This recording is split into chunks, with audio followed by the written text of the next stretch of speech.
All right. Hello again, everybody, and welcome to another exciting episode of the Kingdom of the Kael Isles. Yes, this is my custom D&D campaign where the good guys you would normally think of the good guys are now the bad guys, and these guys weren't smart enough to not allow me to hold the lives of their player characters in my hands. So, to kind of give you guys a recap of what's going on, they're currently fighting a rebellion against the Eladrin Magocracy, which is currently kind of trying to cleanse the world, as all good dictatorships do. So they have intentionally gotten themselves trapped in a gladiator arena to try and find some allies and things like that. And while they were down there, they made some enemies, they made some friends, they found a dude that has a really cool pet mechanical monster thing called Fluffy. And now I've lost two people. I'm here. Yep. And the video's not showing up on Roll20. Yeah. If you can, leave your video on in Roll20, because that's where I'm pulling for the broadcast. Oops. We'll just use the Hangout for sound. Sorry, Right. We've been having technical difficulties because that's how my life works. Anyway, So most recently, Kata was able to kind of find a way out and get a little bit of a look at the city that these guys are in right now. And then they came back and found out that there was something very, very wrong with their friend. And they kind of went into his mind to excise some evil magical effect that they did pretty good on. So, Yeah, that was fun. Yeah. So, where we pick up now is you guys have literally just finished this kind of exorcism of the serrated death. So, you guys are feeling a little bit drained. Fade and Kata specifically, you guys are feeling pretty drained because not only were you using your magical abilities to kind of fight it in kind of an arcane realm, but then you pulled it into a more physical realm and then had to go toe-to-toe with this, evil fear creature. And the serrated death right now is unconscious. Breathing, doesn't seem like he's in any danger or anything, but he is definitely out cold. Okay. So what would you guys like to do?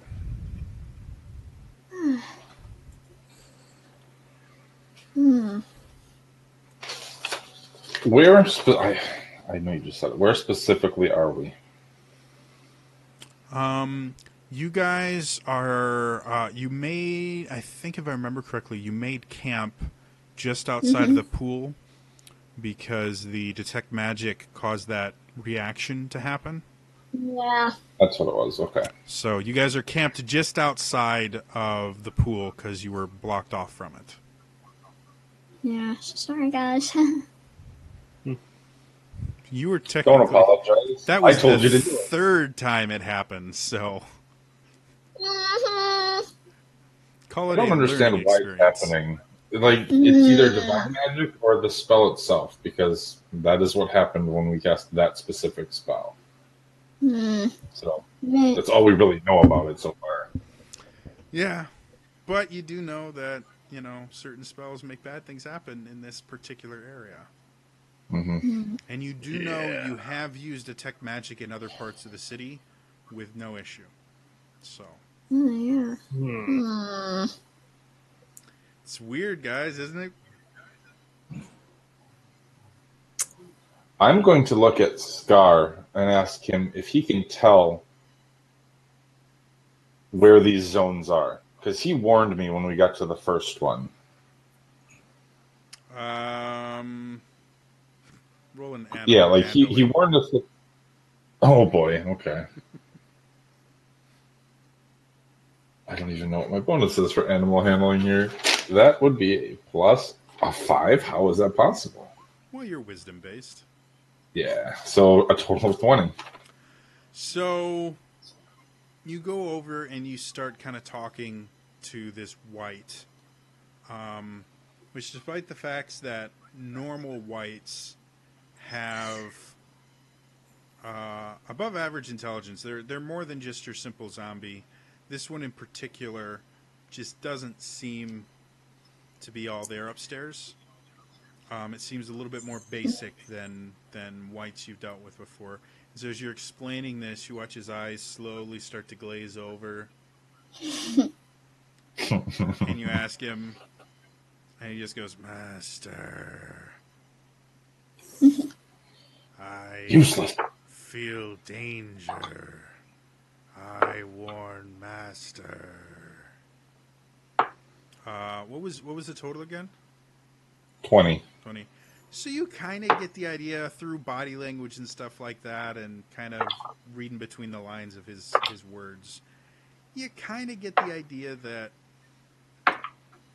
he, kind of like you guys, when it happens, you get that really bad feeling. He seems to be slightly more sensitive to it than you guys are. It could be the fact that, he's undead. It could be something brought over from his life before he became undead. You're not sure. It just seems to be that he kind of has a sixth sense and is very, very sensitive to that particular thing. Okay. And I'm dropping frames. Steam, are you downloading things again when you're not supposed to?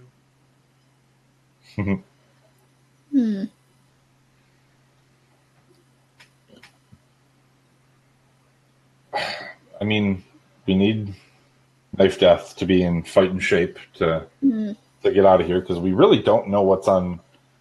If we can get out and back up the well, we don't really know what's out there. Like, I don't have anything. Boy, Find Familiar would be a great spell to have right now.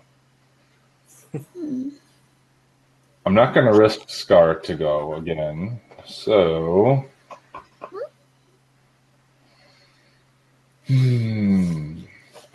I mean, do we go back to the arena? We have a way out.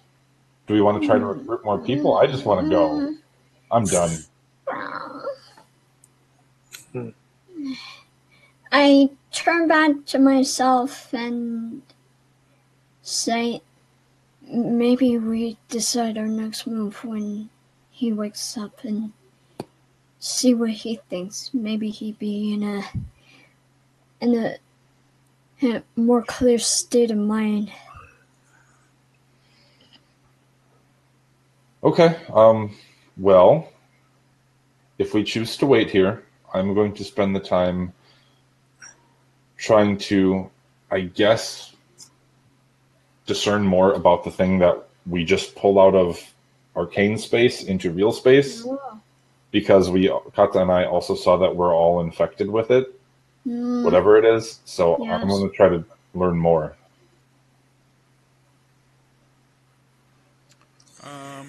Okay. You can roll me an Arcana check. You do know after you defeated the creature, it dissolved into nothingness, so there's no corpse or anything for you to... 19 Arcana to just kind of see if I can figure out anything about this sickness. There, I think that did it. Cool.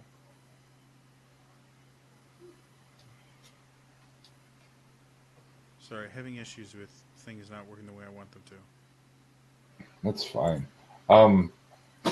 Avok, when you were killing that thing and stabbing it and cutting it apart, What? I mean, did it feel normal to you when you were attacking it? Like, was it physically there for you? Good question, Jody. Um, you fought specters and things like that where they were incorporeal, and so like your swings would go through them, but you would feel it kind of catch on them a little bit. This wasn't like that. This felt real. Like it had actual mass to it. Yeah. Okay. Despite the fact that it just vanished after you guys were done with it, it felt real when you were hitting it. Okay. I don't know where that thing fucking came from, but it felt like a sack of meat to me. Can I look at your axe? And is there like any residue on it of any sort? Magical or otherwise? Well, first, Avok, you gonna let him look at your axe? I'm just gonna hold it out. You can look, but you ain't touch him. Okay. Make an investigation check. Sure. Total of 13. Actually, no, it's 13 plus 2, so 15. So you kind of look it over. There's no real residue on it. Now, you've never, since the axe has been changed by the Dark Lady, you've never actually examined it after a fight, so you don't know if it naturally kind of repels any sort of grime or not. Okay. But as of right now, it looks pristine. Okay. I'm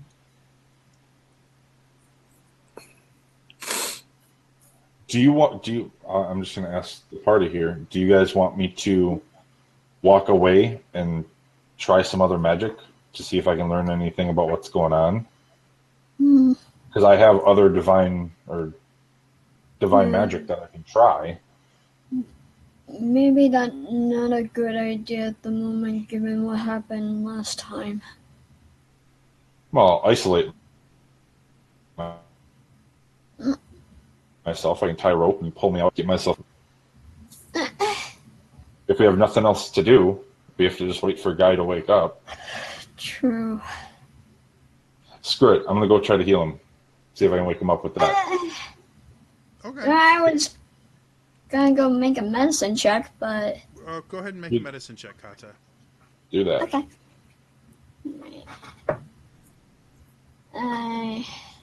Not very good.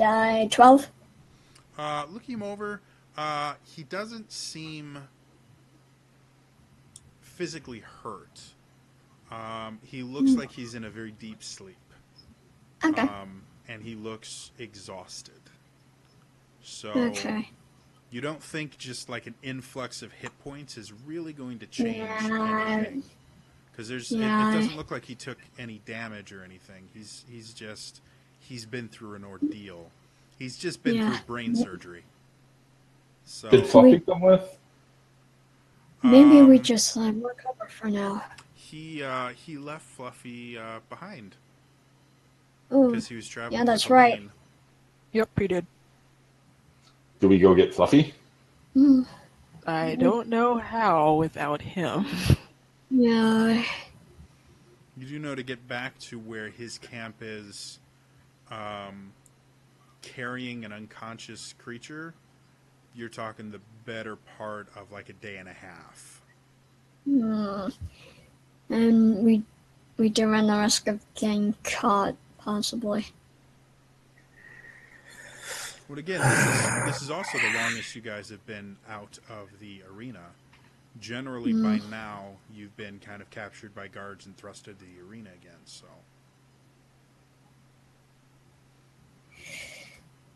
Okay, I kneel down and start to meditate. Okay.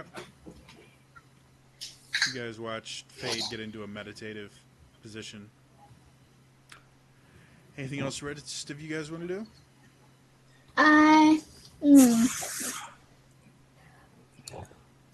Uh, This is probably a long shot, but would those barriers possibly have anything to do with the poison wonder ball that we buried, since they start happening like right after we buried it? You don't know. If you'd Yeah, I like figured. to inspect it, you can. With your specific experiences, because the problem is arcane in nature, and Yeah. you have very, very limited experience with arcane magic, you would probably have. Disadvantage? To be honest, you alone probably couldn't figure out if that's having Yeah, anything to do. true. You could figure out what effect it's having on the land around. True. But your knowledge of arcane magic is just too limited. Yeah, that's true. Um, I guess I'll ask Soraya Duff about it later when he wakes up. yeah, you Oh, do I know have an idea. he has some gift with the arcane. Oh, yeah. So, Yeah, Fade? and then obviously Fade has had, as much as he uses divine magic, because of his particular background, you guys have seen he has a fairly decent knowledge of arcane magic as well, just from his Eladrin background. Yeah. I'm going to unhook the God's blacksmith hammer and put it in his hand and rest it on his chest. And see if that does anything.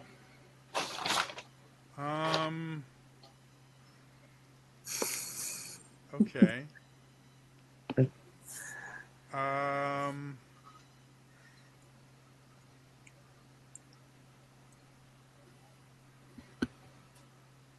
make me a wisdom saving throw. Oh boy. He's gonna bash your face. Fine. Wisdom saving throw 18. Okay.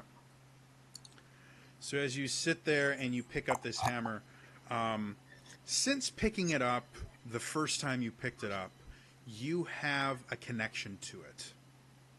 You didn't quite understand it when you picked it up. You've come to understand that your connection with the Dark Lady, with a divine being, and the connection that this hammer has with all of the gods is significant. You haven't been able to figure out any more than that. So as you pick it up, you still feel that connection. You feel kind of drawn to it, to the point where even when it's hanging on your belt, you can kind of feel it and kind of sense where it is. So as you pick it up and you place it on his chest, you still feel that connection, but you start to feel something different. You don't really know what, but it's almost as if that connection that you have with this hammer is kind of like a river flowing from your wellspring. You've come to learn that you have this kind of wellspring of divine energy that you're blessed with from your deity. And when you cast divine spells, you feel portions of it leave your body as the spells are cast. And you can feel some of that wellspring inside of you kind of flowing from your kind of like core region through your arm into the hammer, and then you kind of lose track of it from there. You can't feel it anymore. It's not really, really strong. It doesn't feel like you're being drained of your abilities or anything like that. There's just movement that you feel.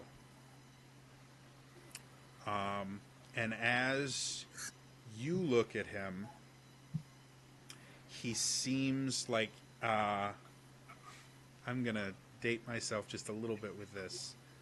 There's a movie, came out in like the 70s, I think, or the 80s, called Xanadu. Oh God, Olivia Newton-John. Yeah. One of the techniques they used is they'd rotoscope these like neon outlines around Yeah. certain characters. So Fade, to you, you can kind of see this outline of pure white energy just outlining his body. I Not think every Tron would feature have or been anything better like that, with him. but just kind of this overall outline of his shape of this white light. And you're not used to seeing that. Most of your divine magic has that deep indigo color to it. The times that you've dealt with the Dark Lady, indigo tends to be your color of choice. Okay. So that's what you notice when that happens. And when I notice that, I kind of start to jump around. It's him, it's him, it's him, it's him, it's him. The rest of you guys just watch Fade pick up a hammer, put it on his chest, and then smile and jump around going, it's him, it's him, it's him, it's him, it's him. I then pick up the hammer, put it back in my belt, and sit down to make sure that I'm protecting him. Or actually, I won't even sit down. I'll just like do patrols back and forth around him. You were just getting weirder and weirder. Fade Yeah, seems even for you, that ecstatic is about weird. this. What about the rest of you guys?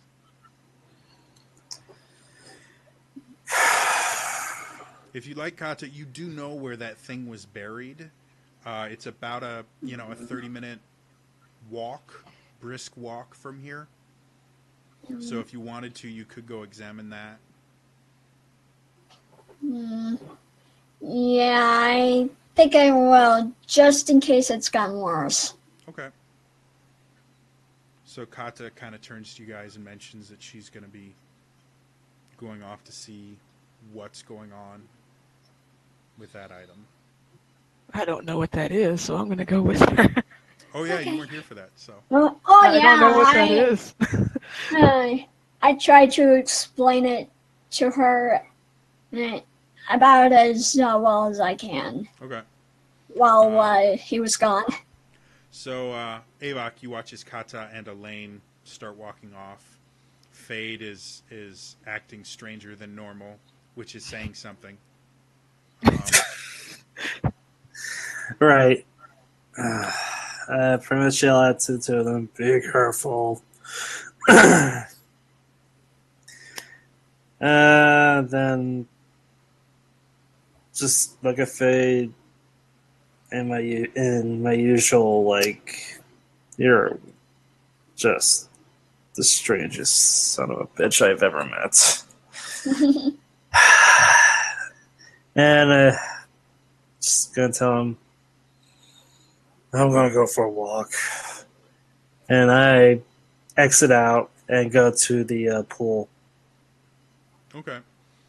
You guys are basically on the shore of this pool, so Right. you won't be going very far. Like you're going 20, 30 feet away. All right. Okay. Am I in view of everyone? Well, Kata and Elaine are leaving, so you won't be in view of them. If Fade looks in that direction, he will be able to see you. All right. Because Well, there's not really anything to hide behind. There's enough rubble that if you want some alone time, you can find a place where you're not really going to be disturbed. well, is there rubble on the shore of that pool? Like Nothing on the shore of the pool. hmm. The pool's Okay. Well, yeah. and you can go swimming. You know that there's, a cavern on the other side, and you would be completely blocked from sight. Yeah. Exactly. I'm gonna jump in. Okay. So we'll deal with that in a second. Kata and Elaine, you guys, again, you walk for, like I said, roughly about 25, 30 minutes. And as you start getting close, Kata, to where you are, you're kind of explaining to Elaine there was this sphere thing. It turned the water severely toxic. Anyone that touched it got hurt. Suffered brain damage. Yeah, it was a bad thing. And then when they took it out of the water, it started creating this black cloud of toxic gas. So their solution was to bury it. And as you guys get there, Kata, you're the first to notice because, again, you're being kind of raised by animals. Your senses tend to be just slightly more heightened than the average humans, and you smell something. You're not sure what, but the smell of the area starts to change when you're still about 10 minutes away. When you get about 5 minutes away, Elaine, you start noticing that compared to just kind of the murky, almost kind of musty smell that this whole area has from, the stagnant pool and everything, something starts to smell off. The smell starts to change. And the closer you guys get to it, the more the smell starts becoming more revolting. You start getting that kind of rancid scent of like rotting meats and vegetables. As you get closer, you kind of get that acidic feeling in the back of your nose and the back of your throat when you smell something toxic, like that little kind of burning sensation. And when you kind of round the corner to the area that you guys are at, the scent itself has not become overwhelming, but has become very, very noticeable, to the point where you don't think you can stay in this area for a prolonged period of time without it starting to have some negative effects on you. As you look at the ground that previously was like loose dirt and sand and some clay and things like that you guys dug up and buried it under, now you see this strange looking, almost like a fungus. Oh, God. But it looks different. It's purplish in color, a very sickly purple, but you can see these almost like veins running through it of this dark red.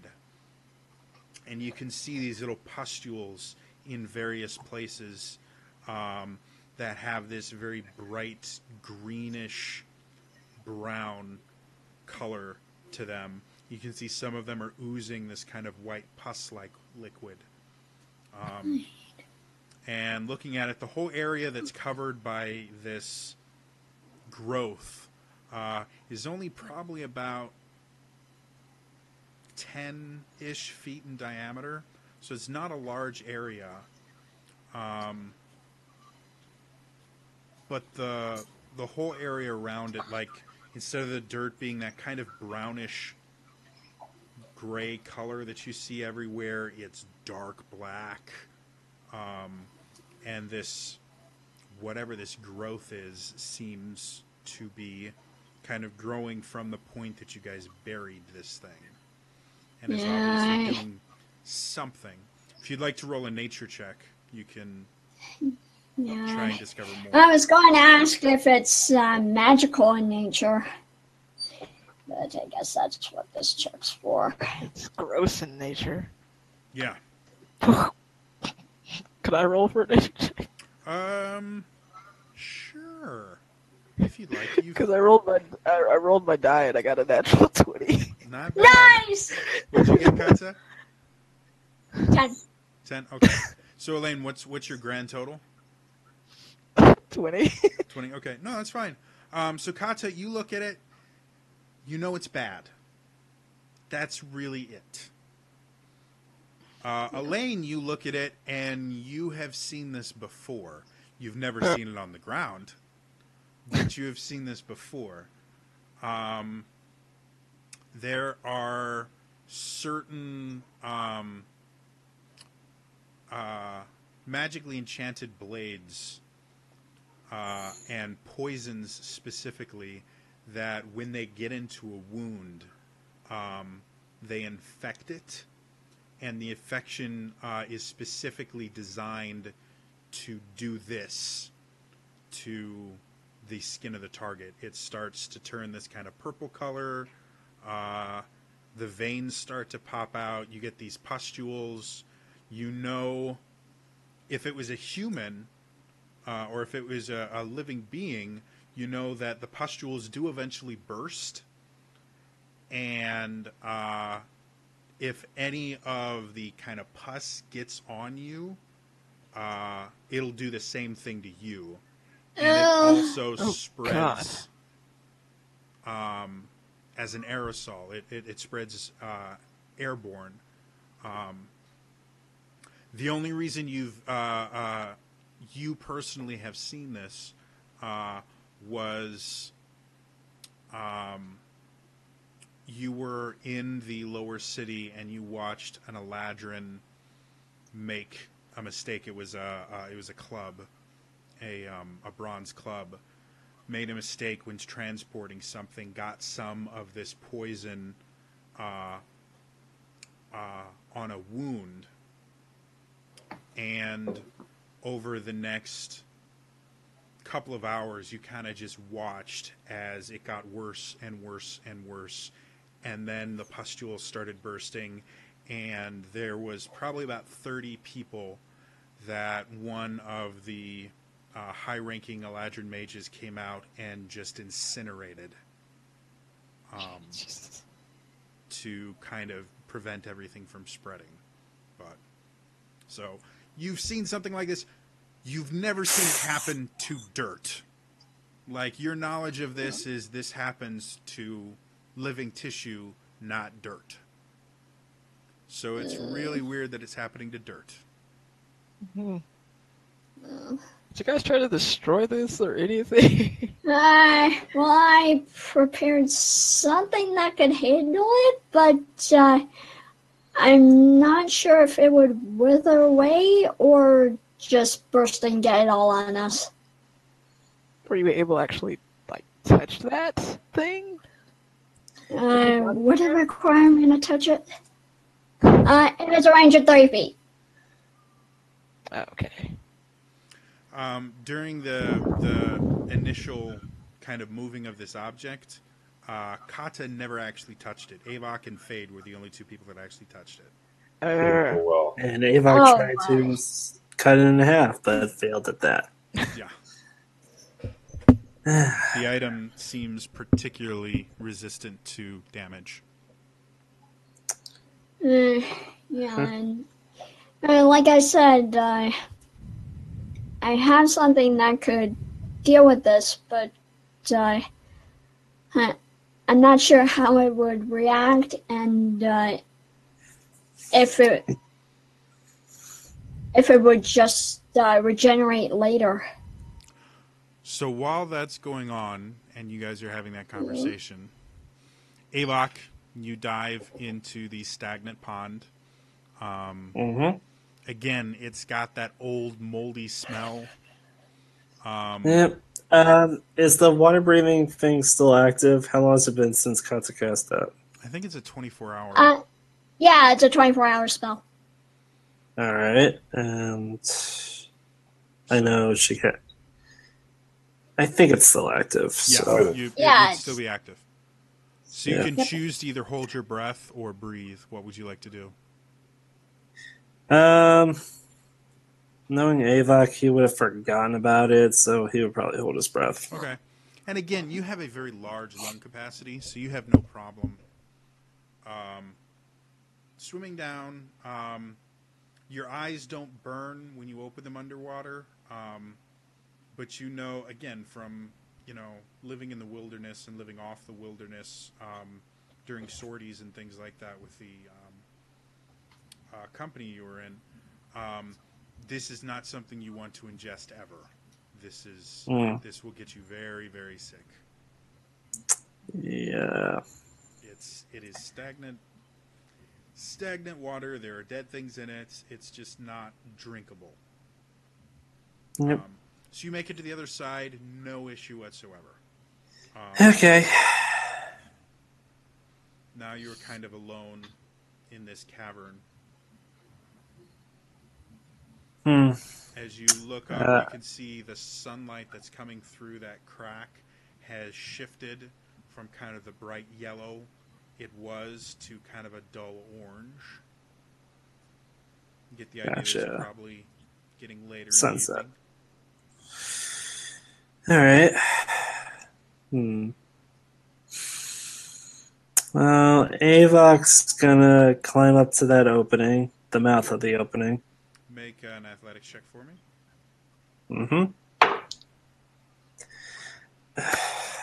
Okay, 11.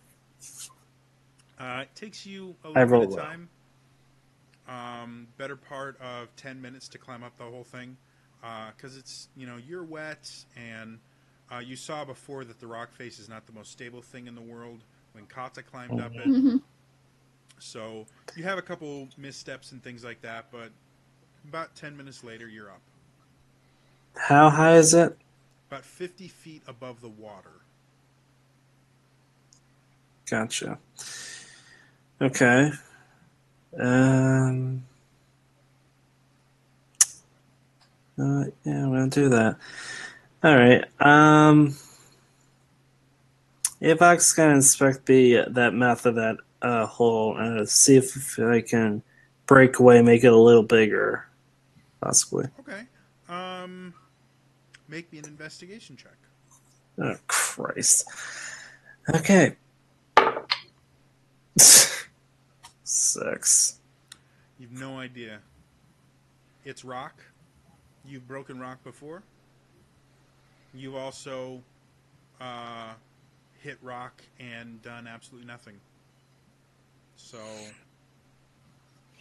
looking at it, you've got no idea. You could give it a shot, or you could leave it alone.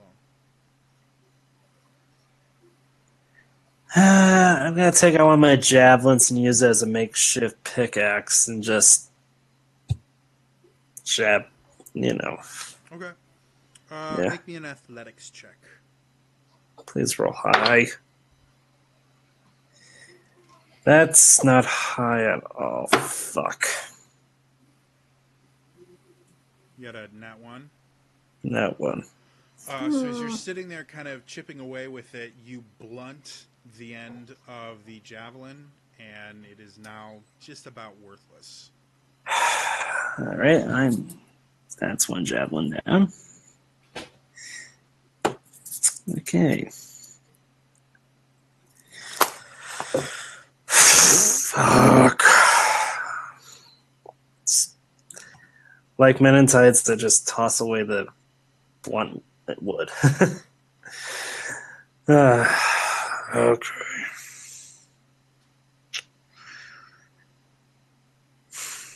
Fuck it. Avok's gonna go through the hole. Okay. Again, it's a little bit tight, and you're much bigger than Kata. So it takes you a little bit. You get to a couple points where you feel kind of stuck for a moment until you reshift. But you do make it out into the city. It takes you about 5 minutes. And as you go out, the sun is setting. You can't actually tell where the sun is because you're in between two very, very tall buildings. But you can see just from the sky itself, it's starting to change color and, kind of that weird purplish blue color that it gets on the opposite side of the horizon during sunset. Stealth check real quick. Okay. Oh, that's so much better. 22. Thank God.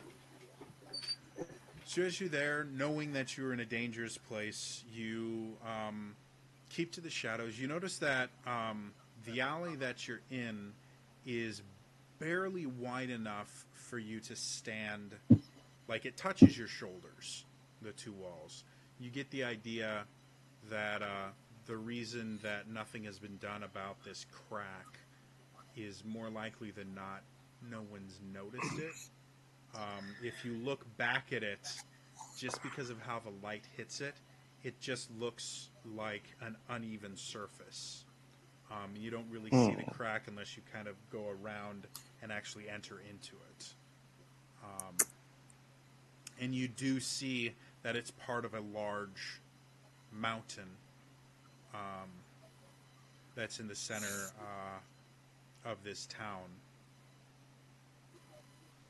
Okay, I see. Or not, I guess not really mountain, but a large outcropping, not quite mountain-sized, but...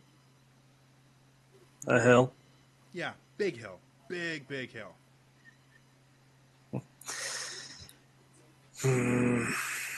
You notice nothing's built on it because it's solid rock. Like there's no grass growing on it. There's nothing. It's just this giant chunk of rock. Okay. Oh, this thing seems a little difficult. While that's going on, Fade, as you're dancing around, going, it's him, you hear a sploosh, and Avok disappears under the water. Mm-hmm. Kata and Elaine have left and have been gone. At this point, have been gone like 5-10 minutes. You are alone with the serrated death. Mm-hmm. What would you like to do?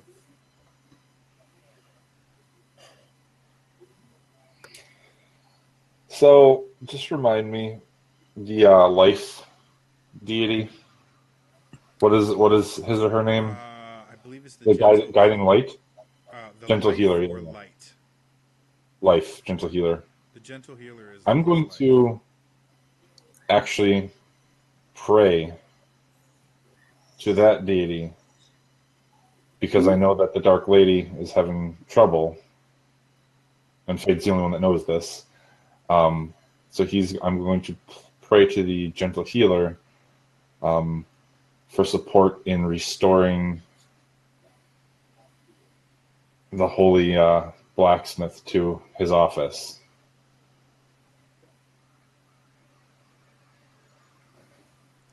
You were doing a lot of things that I was not planning on.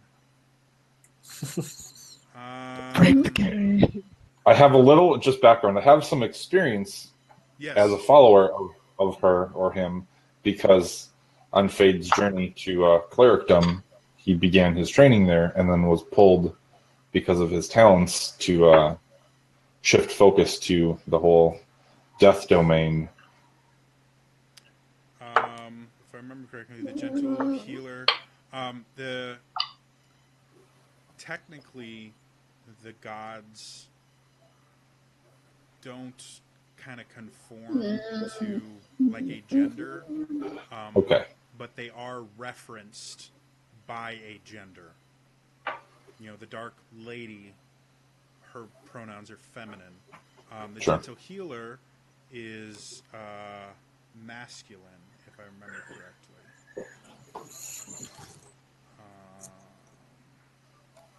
Let me really quick look it up before I say the wrong thing. Sure, and just flavor. Fate is doing this because, as you stated, I mean, the Dark Lady's energy is generally represented by an indigo force or light, and not seeing that, knowing that there's other forces involved here, he's kind of grasping at straws at this point. Okay, so and this is a desperate, genuine plea. This isn't some bull crap. Make me a wisdom check.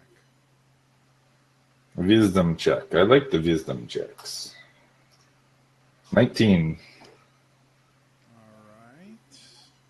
Wait, no, that's a save. That's wrong. Just a wisdom would be 16. So as you sit there and you kneel down, When you first started as a cleric, you were taught some very basic, kind of like a rosary type prayer, where it's a set grouping of prayers and things like that that most life clerics will start their day praying. And in general, it's the basic gist of thank you for giving me the life the life breath that is in my lungs. Please help me to spread your life-giving touch, and this kind of thing that starts off by thanking and then asking for guidance and asking for blessing for the day, and it's their morning prayers. As a servant of the Dark Lady, you were specifically told you don't do that anymore, and there wasn't a replacement for that being a cleric of the Dark Lady. You just worked. So going through the prayers again is weird at first. Trying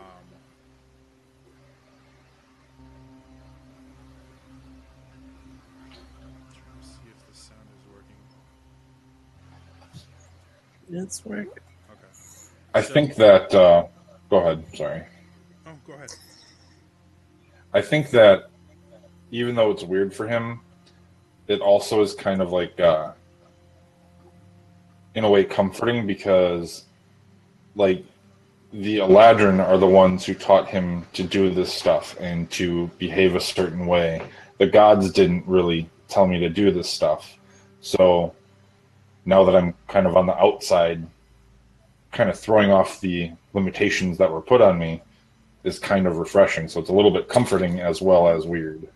There's the words feel uncomfortable at first, but muscle memory kicks in, and you feel that kind of warmth, nostalgia you get when you're doing something that you've done 100 times before, and you have positive memories associated with this act. And so you're sitting there and you're starting to kind of go through these prayers and blessings and things like that in preparation for actually attempting to kind of invoke him in the same way that you've invoked the Dark Lady before, where you've actually contacted her, which is something that clerics in general have, to your knowledge, have not done in centuries. You don't have direct contact with the gods. You simply are their instrument. Right. So as you get through kind of the comfort and then the warm, nostalgic feeling of doing this again, and you start getting to the point where now you're going to do the thing that you were told you're never supposed to do, you start to feel this anxiety building a little bit. And at first it's kind of that healthy excitement anxiety, where you're like, hey, this is kind of cool, and something's going to happen. And then, like a light switch, it changes. It goes from this excitement and anticipation to dread instantly. And you start to feel a flop sweat. And you get this kind of unnerving feeling that something is very, very wrong. You're not sure what, but it's just that overwhelming feeling of dread that you get when something's not right and you know it. Okay. As you open your eyes, you are standing or kneeling. Oh no. In Not again. field. All around you is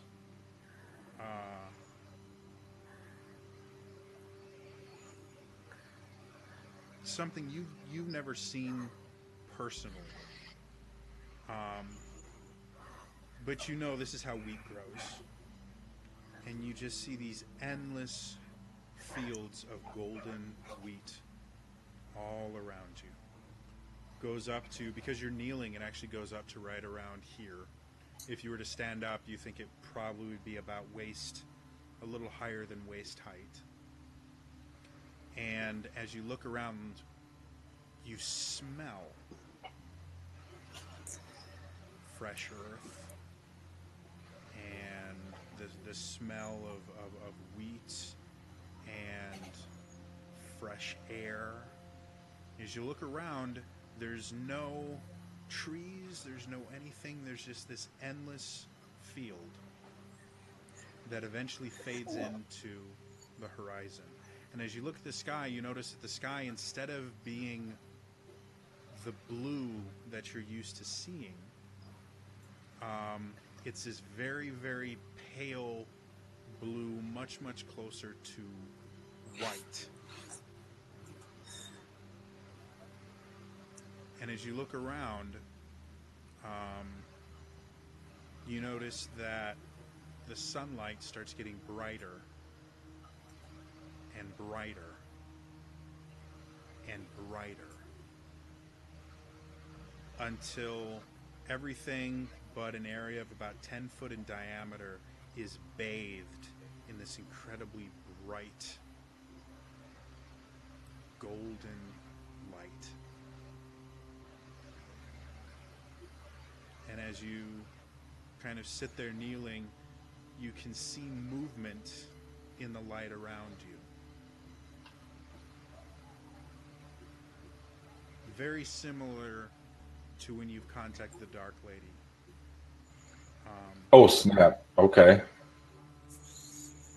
But again, instead of being in this dark, formless void and in a circle of light, you are now in this bright, formless void in a circle almost of darkness. Like this is the darkest area of anywhere. Everything else is bathed in this complete and utter blinding golden light. Something about this feels very, very wrong.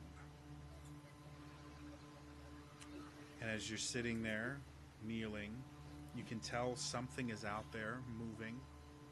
You start hearing whispers again.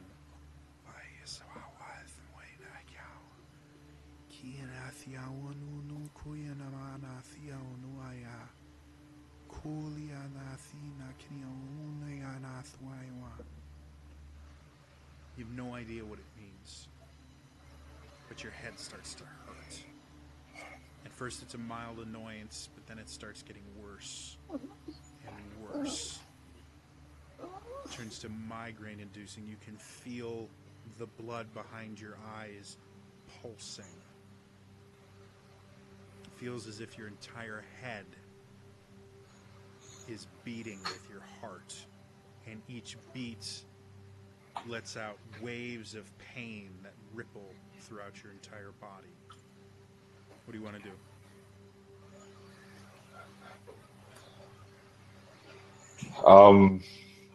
Well, I'm kneeling, and there's soil under my knees, and I assume like my hands are on the ground. Mm-hmm. If they're not, I will attempt to, with each hand, draw the holy symbol for the Dark Lady and for the Gentle Healer next to each other. Okay. So as you sit there, starting to draw the holy symbol for the Dark Lady, since that's the one that you are most currently familiar with, you notice in your right hand is your holy symbol. Your holy symbol that has now become your shield. Mm-hmm. And as you're sitting there holding it, you start kind of focusing on it as you draw the symbol of the Dark Lady. And then suddenly it starts to glow bright gold. And you start hearing this strange sound that you weren't expecting. You start seeing smoke rise from your hand, and you're still trying to figure out what it is. And then you start realizing your hand feels like it's on fire. You can feel the skin starting to blister underneath your holy symbol. Make me a Constitution saving throw. Okay.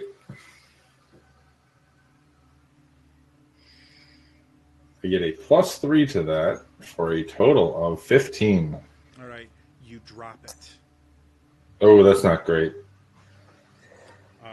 You look at your hand, and you see burned into your hand a portion, because the holy symbol is larger than just your palm. A portion of the holy symbol is now burned into your hand, and you can see it on the ground now. The dirt that it lands on starts to light on fire, as if you've just dropped a hot coal or a molten piece of metal on it, and you see it start to burn through and sink into the ground. Oh, I grab that shit. Both hands. Okay. Or I attempt to. Make me another Constitution saving throw. Less. Okay. 13. So as you attempt to grab it, again, you feel this burst of fire in your hands as you attempt to hold on to it as much as you can. And every time you attempt to grab it, your reflexes take over and they kind of let go, and you keep trying to fight it, and every time it hits the ground, it burns deeper and deeper until it gets to the point where you can't dig fast enough to get it, as it sinks lower and lower and lower into the ground. Is the hole that it's sinking into just the size of it? Or is it creating like a simple... It's basically the size of it, but it's kind of filling in as it goes down, which is why you can't get to it anymore. So, I'm going to try one thing, and then I'm going to let it go if it doesn't work. I'm going to try to cast Stone Shape to make the little pebbles and dirt in the earth like form like a platform and shoot it back up to my hand.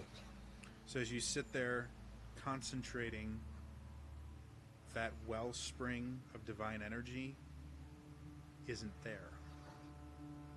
Okay.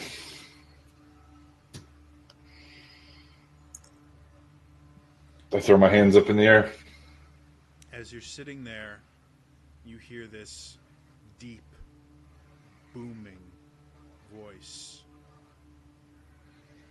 Why have you forsaken me?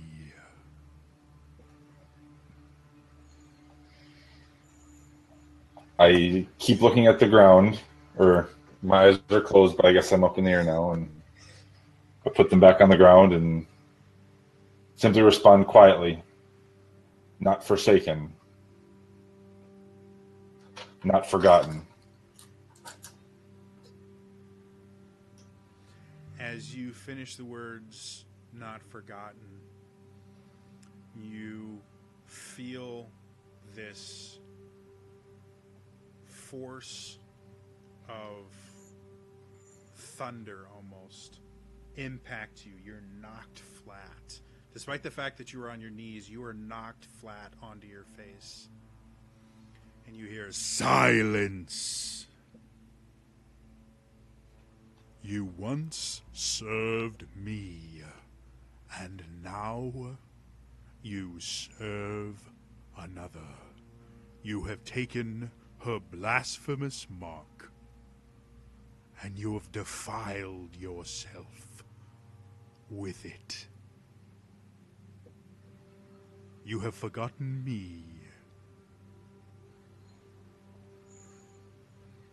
Why?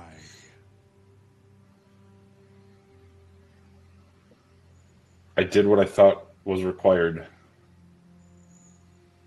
I was forced to take another path, but those bonds and restrictions have been lifted.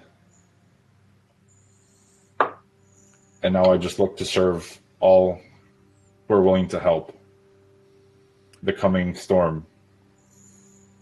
So again, this wave of energy washes over you. You feel the air knocked out of your lungs as you're pressed into the ground even further. You dare to speak to me about what is necessary about the coming storm. You blasphemer. You betrayer. You have interrupted my plan, my eternal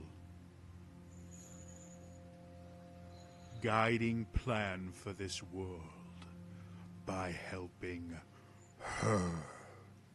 And now you come to beg me for help. You disgust me. And again, another thunderous sound. You're pressed into the ground even further as you finally feel the air fill your lungs again. Particles of dirt and things get in there, and you have to cough them out.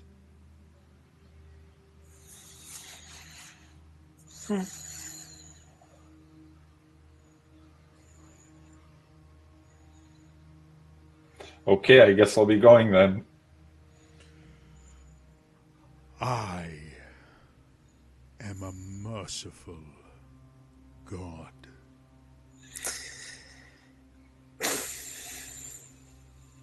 You are a blasphemer, a deceiver, a betrayer.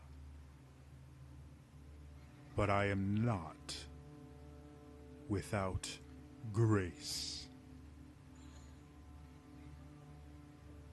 If you wish it, I will allow you back into my service after you pay your penance.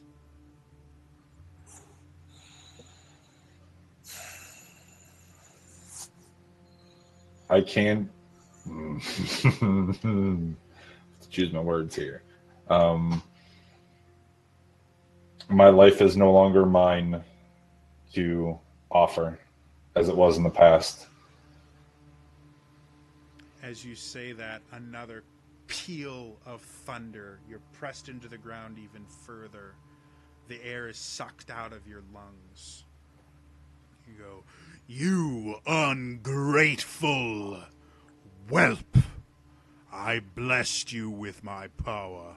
I blessed you with glory and purpose. You were going," and as the sound gets louder and your head starts to hurt even more, you feel something strange. You feel kind of a cold ripple go down your spine, which is welcome now because the thunderous claps and things like that, the area that you're in has been getting hotter and hotter to the point where you're starting to feel like your skin is getting sunburnt even through your armor. And you feel this cooling sensation. And you can't help but open your eyes. And as you look around, you're almost blinded by just this bright golden light that's surrounding you. That's literally, as you look into it, you see the golden fields of wheat are burning everywhere that this light is touching. And you go, girl. Area that is safe is right where you are. And so as you kind of look around, you see just the smallest glimmer of an area that you can actually look at, where it's not quite as blinding, and it gets larger and larger. And behind you, you can hear just being berated over and over again by this deep, resounding voice. Every word hits you like a thunder wave, smacking you back into the ground. You start tasting blood in your mouth, and you can feel liquid running down your nose and running down from your ears and running down from your eyes. You feel your lips split as again you just keep getting rocketed by these waves of thunderous energy coming from this beratement of this creature. And all at once that kind of chill runs down you, you hear a very familiar voice in a way you've never heard it before. And you simply hear the word, "Betrayer! He is mine!" And everything stops. And as you open your eyes, you're back where you were before. There's no burns on your hands. You kind of check your face. Your lip's not split. Your nose isn't bleeding or anything like that. And you're clutching very tightly to your holy symbol in your... Are you left or right-handed? Right. Right. So in your left hand. Very, very tightly you're clutching to the symbol to the point where you actually see blood starting to drip from your hand as you notice that you've squeezed it so tightly that it's actually cut into your hand just ever so slightly. When I see that, go ahead. Not enough to do any real damage, but enough for you to realize your reflexes have not worked the way they're supposed to. Then I will just bring my bloody hand and the symbol up to my face and whisper, "I guess it's just you and me then."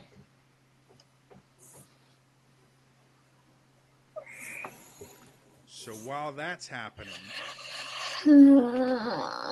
Elaine and Kata, you guys are looking at this putrid, infected mess in front of you. Elaine has kind of filled you in, Kata, on the last time he saw this and the fact that he's never seen the ground get infected before. This is new to you as well. You've seen rotting plant life and things like that. It doesn't look like this. This is unique. This is weird. What would you two like to do? I really don't know if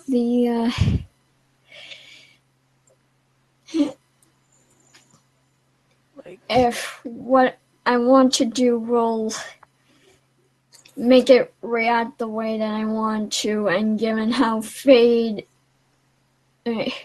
almost... How about this? Roll me a nature check. Nature? Okay.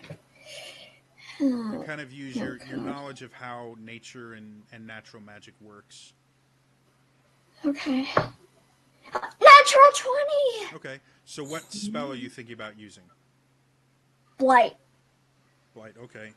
And what do you want to happen with the blight? I wanted to wither away. Okay. So knowing how that particular spell works and kind of looking at this and listening to what Elaine has said, you don't think blight is going to make it wither away. You think blight would actually make it worse. Okay, yeah. Maybe we should go on Fade, see what he thinks. Yeah, I don't want to do anything with just the two of us here. Fade! Yeah, let's go back. Get fed. Okay. Talk to Fade. So if you guys push yourselves, you can get there in about 15 minutes if you kind of a jog. Yeah. So while that's going on, Avok, Mm-hmm. you're in the city. Yes, I am. Yeah. Uncomfortable. It's been a while since you've been in a Lantern City. Yes, it has. With this one particularly, again, you can't really see a whole lot of it. But you've seen a few people pass by. You've seen a couple humans. You haven't really seen any Eladrin yet. And the two buildings that you're kind of squished between are not Eladrin in design.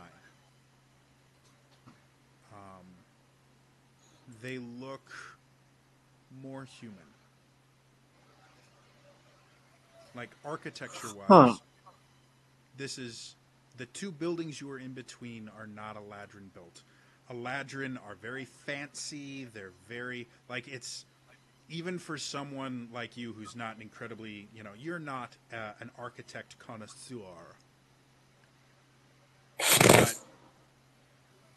even as someone like you can spot an Eladrin-made building a mile away. They're obvious with it. It always looks pristine. It's always got steeples and curves, and it's shiny all the time. And like they build very pretty things. And the two buildings you're sandwiched in between are not pretty. They're functional.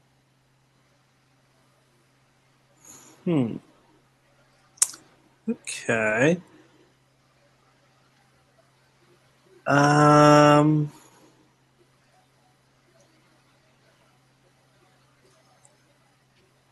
Well, okay. Avok's gonna walk a little further out of the alleyway just to get a better view. I'm pretty sure I have to roll a stealth check for that. If you're doing it stealthily, then yes. Yeah, I'm being stealthy. I'm not. Oh, awesome. That's 20. Right. So Nice. you get the idea that if you go out now, because of the direction of the sun, there's no possible way for you to get out of the alley without being kind of lit up by the fact that the sunset is going to hit you perfectly and everything. But if you wait about 15 minutes, you'll be in dusk. And you will have absolutely no problem getting out. All right. Well, I'm not looking to leave the alley. I'm just peek around corners. Even peeking around the corner, just because of the way. Right, because the light. Yeah. All right, then I'm waiting for. You're green. Despite the fact that you're human, you're gonna light up. Mm-hmm. I would stick out like a sore thumb. You're not wearing. All right. Well.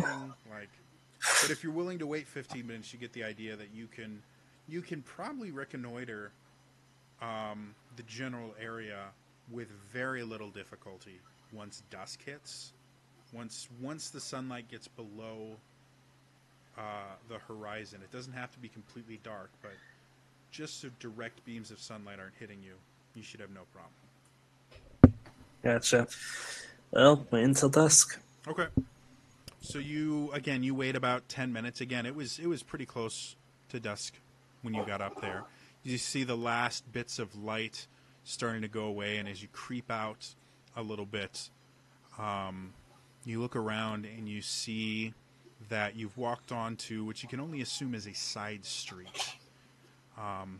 You see piles of refuse in various places. Lovely. In ordered piles. So you get the idea that, maybe an alley or something like that, an alley off of an alley.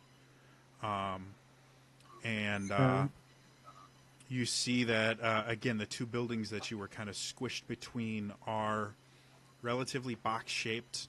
They look to be about 3 stories tall. There are 2 doors on this side, but it looks like they're kind of back entrances. And kind of looking around a little bit more, you have no idea what part of the city you're in, because you personally, actually, I don't remember.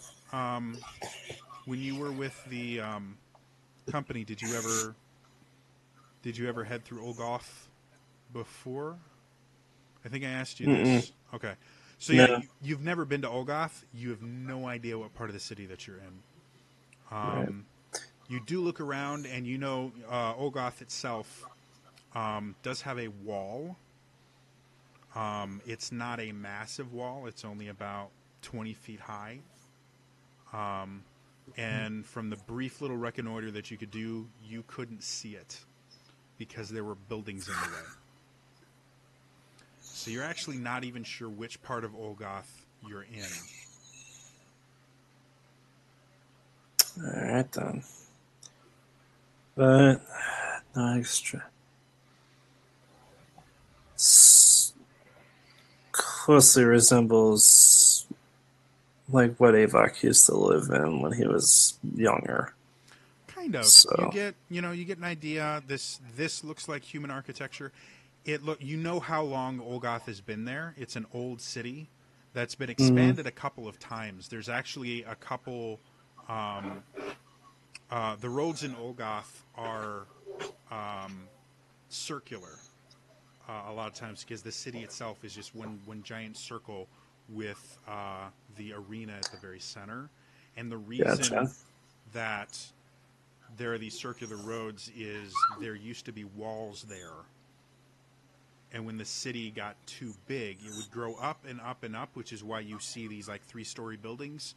And then when it got too populated, they would rip the walls down, spread out to another one. And where the wall used to be became a new kind of major thoroughfare. So the major roads are all previous walls, and they go out. There's about 3 of them. Everything else is kind of grid pattern-ish. Yes, sir. So, yeah. What do you want to do? From where you are right now, these buildings look to be newer-ish. You get the idea that you're definitely not in the center of Olgoth. Okay. Because those are the oldest buildings in the city. They are. You actually wouldn't know who built them, but you would have gone past them. The Wood Elven built in the very center of the city. Fascinating. You hunted enough Wood Elves. You recognize their architecture. That's true.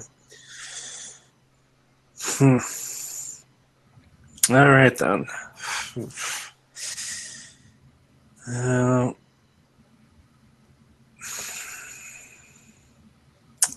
Okay, gathering that.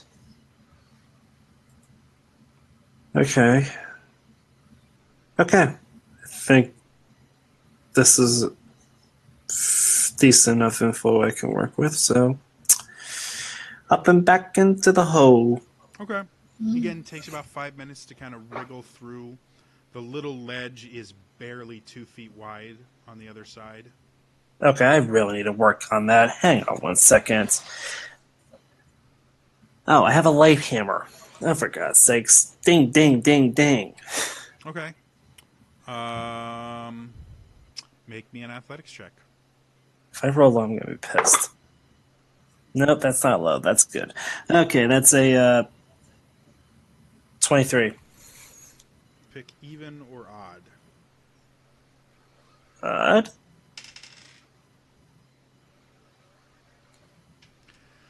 So as you sit there and you get to one of the tighter parts of the cave, you start just whacking at things with the light hammer. And despite the fact that it's more of a precision weapon than it is a blunt force object, you got a lot of strength. You're hammering, you're starting to chip away and break things, and then you hear and the sides of the cavern start to, or the crack that you're in, start to shift a little bit. Uh-oh. I need a dexterity saving throw. Oh no. Oh boy. That's a 17. Yeah, 17. Okay. So you sit there and you feel right between your shoulder blades something hit that's sharp. And it hits you pretty hard enough to draw blood. You take 4 piercing damage as a rock goes and smacks you right between the shoulder blades, and but you're able to kind of dodge as more rocks and things like that fall. You kind of push your way through, and as you get to the other side, you see the crack fill with rocks and debris. What? You can still see bits of light, barely, because there's almost no light on the other side anymore, coming through. So it's not completely solid. But as of right now, the crack is full of debris. I'll have to address that later, but now it's covered, so on the off chance somebody spots that, they'll... Anywho, all right. And to help quicken climbing, is there any way I can tie a rope to something? Like, There's nothing to adhere a rope to. Unless you happen to have like shit. pitons or something like that. I don't. Or if you have a climbing kit, those would be included in that. Can I take a javelin and wedge it into something? You can do it like that. You can certainly try. Mhm. Make me an intelligence check. Hitting me where I don't work well. It's not That's so much about force as it is picking the right spot to wedge it in. So, 20. unfortunately, That's a 15. 15. Okay. So looking, you find a spot that looks kind of solid. You take one of your javelins, shove it in, and pull on it hard. And it doesn't really move. It shifts ever so slightly, but it doesn't move. You get the feeling that you could probably tie something to this. You're not 100% certain, but it's better than nothing. No, I'm going to tie my 50-foot hempen rope to it. Okay. And I'm going to test it by just putting my weight on it and climbing down. How much do you weigh? Good question. Doot. You're human. I'm human. I'm sure with all my muscle I weigh more than that. Let's say about 200 pounds. Yeah, that's what I figured. So as you climb down, there's a couple times where you feel the rope give just a little bit, but you make it to the rope stops probably about 6 inches above the water line. Okay. You're able to make it to the water without too much difficulty. It doesn't seem the safest route in the world, but it doesn't seem deadly. Again, okay. there are better things that you have had better climbs. True, but I'm just taking what I can get. Alright, so I'm heading back to the gang. Alrighty. So while that's going on, Fade, you are exhausted after your ordeal. No level of exhaustion, but you feel drained. As you're kind of sitting there, just kind of breathing heavy, trying to recover from whatever the hell just happened, you hear footfall. And eventually you see Elaine and Kata come in with kind of worried looks on their face. You also notice they look a little bit paler than the last time you saw them. Slightly green in the face.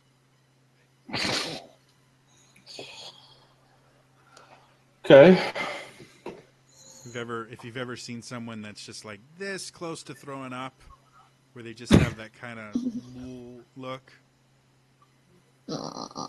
Hey, you two. Welcome back. Kata, what's your passive perception? I believe it is. Which. Come on, skills.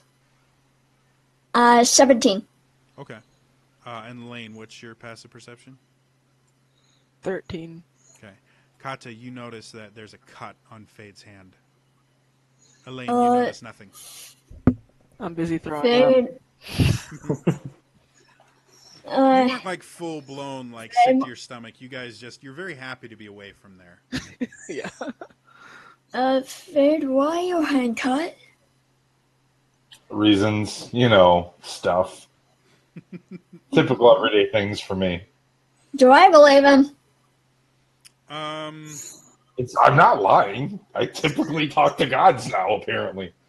To be perfectly honest, based on what's happened recently with him, like him showing up with random, and you're smart enough to know like the cut where it is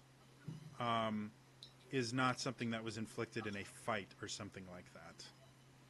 So he's shown up with weird scars and wounds before that haven't been entirely explained. I mean, you watched him shoot a beam into Avok that half killed him. You're not 100% sure what to think about Fade. I'll add on to that comment. How'd the thing go, the orb thing? It's gotten really bad. Really? Didn't you try using Blight? It is like you read your... How did you know? I know everything. I don't believe you. I don't believe him either. But it's kind of infecting it. Because you've cast Blight before, right, Fade? I've talked about it, and I have it ready. Oh. What's the one that you keep casting that does shit ton? That's inflict wounds, isn't Inflict, yeah. Yeah, it's inflict wounds. They all do necrotic damage, so I like them.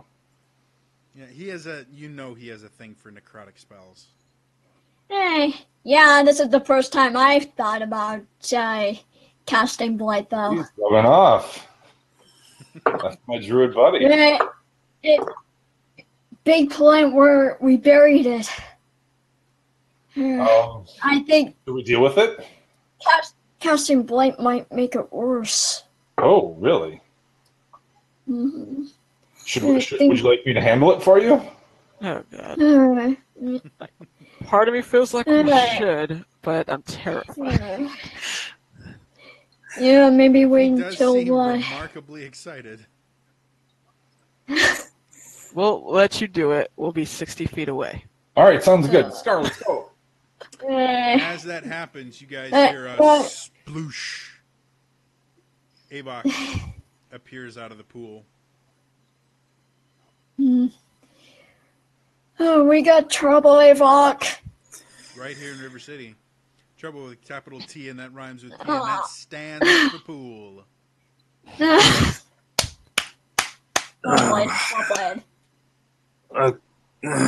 What happened? I mean, I Really know I was gone for that long. I shouldn't be, but I'm really, really pleased with that joke. You should be. So you guys inform him what you found. Gotta go fix some stuff, Avok. Come on. It'll be fun. They kind of tell you about where you guys buried that thing and something weird's going on there. Can you bring this guy? I really don't see any reason to deal with it. I mean, we're so close to getting out of here, guys. I took a look on the outside, okay? It looks like... Yeah, I took a little trip outside. Alright, no one saw me. Okay. And besides, I may have done something that... Well, the good news is no one will probably ever notice there's a hole because the hole may have been clogged up a bit. It really isn't a hole anymore. No. It's not something I can't fix. It's something that has to be dealt with eventually. It's camouflage. Yeah. Anyways, regardless, given from what I saw, it seems that hole comes down to a part of the city that, well, to you Eladrin guys, it would probably be slums. To humans like me and Kata, and I guess half elves like Elaine, it's homely. So we could probably slip through with very little trouble.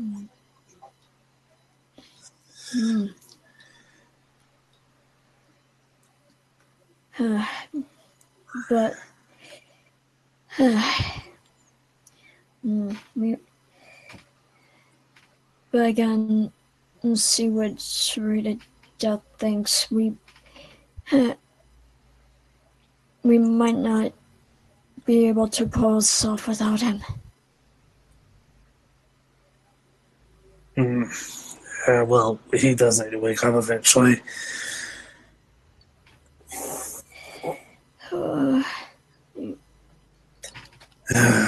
This way? This way? Was it over here? Should we wait for the serrated death then? I say we wait for him. I mean, as far as I'm concerned, that little orb of death thing that we buried is concentrated in that area. As long as as long as we avoid it, it's not a problem. Yeah, but what if it? I feel like avoiding burrows? it for too long, it'll become a bigger problem. Well, that's why we need a. Hopefully, Serrated Death will wake up soon, and then we can act fast and get shit going. And then we'll be out of here before anything bad becomes of that. Okay, you got point. So is it growing? Is that what it looked like? It's spreading. Oh, so like the thing that we buried is making things worse for everyone else? It's poisoning the land, essentially, causing an infection to everything it touches. Yeah, Well, and when it bursts, it's gonna affect more things. the worst thing to give the Aladdin something else to deal with. He maybe keep their minds concentrated on down here instead of on us.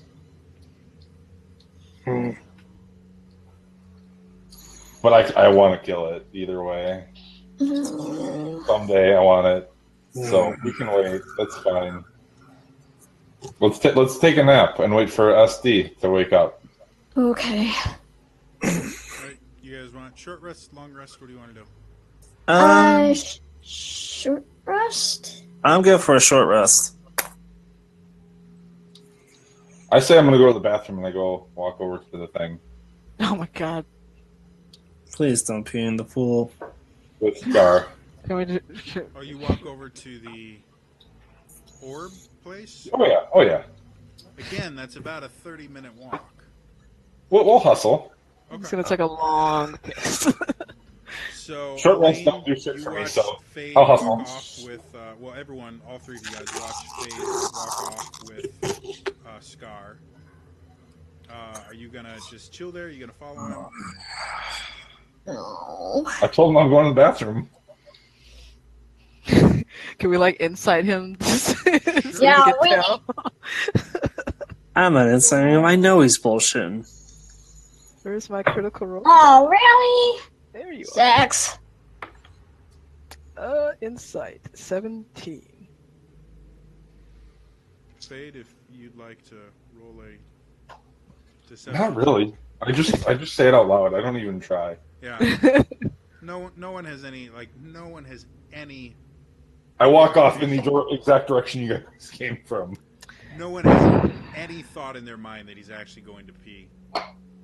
Who's gonna go follow him? Because somebody's Especially got since to. he's got, like, you guys have been traveling together for a while. He's had Yeah. undead servants before. He doesn't generally bring his undead servants to pee with him. Oh, I figured. No, Fade. It's weird. I follow him. I hate him so much. The feeling is mutual. Why don't you tag along? I'll go pick up Serrated Death and carry him along. Hopefully he wakes up by the time we get there. Okay. So, again, about 30 minutes later, you guys are there. again, Kata, 10 minutes out, you start smelling it. Elaine, Fade, Avok, about 5 minutes out, you guys start smelling it. That kind of sickly, rancid smell. As you get even closer, that burning in the back of your throat. Oh, okay, that's just got lovely. Fade, you've smelled rotten corpses and stuff like that before. You're kind of used to it. This is a whole new level of just disgusting. I just want to get an eyesight. I want to see whatever this is, what's happening. So as you get there and you look at it, again, Fade, you yourself have seen wounds that look like this. Yeah. It looks like a giant festering wound on the ground. Okay. I tell Star to go pick it up.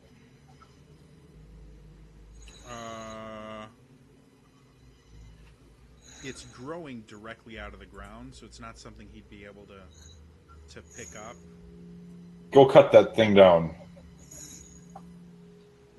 Yes, master. So he walks over, takes a swing at it. You guys hear this ear-piercing squeal, high-pitched noise as he strikes it. And then you see from the wound that he creates, spores start shooting out. Run! Constitution saves, everybody. They were behind me. They weren't anywhere near. This is the TPK. God damn it! Jody, roll for Story of Death because I was carrying. Yeah, roll for serrated death, but roll with disadvantage for him. Oh, I didn't know this. I'll tell you what his That's good. modifier is in just a second.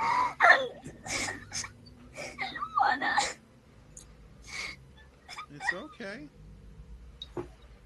Just roll well on your Constitution save. You'll be fine. I didn't! That's right. 8! Okay. I rolled a 12. Nobody has died yet. Yeah. Con save plus 6 for the serrated death. Gotcha. Well, 24 for me, and him at disadvantage. Uh-oh. That's a 10 for the Story of Death. Okay, so Katsu, you got a 6. Elaine, what'd you get? 12. I got an 8. You got an 8, okay. Fade? Yeah, 6 plus 2. Fade got a 21. Scar got a 13. Scar seems unaffected. He's already dead. One of the things you know about undead creatures in general is they don't actually have to breathe. Okay. So technically, he didn't have to make the save. Elaine, Kata, you guys start retching. You just start throwing up. Oh, God. It's very, very unpleasant. You guys are currently under the effect of the poisoned condition. Avok and Fade, you guys feel really, really sick.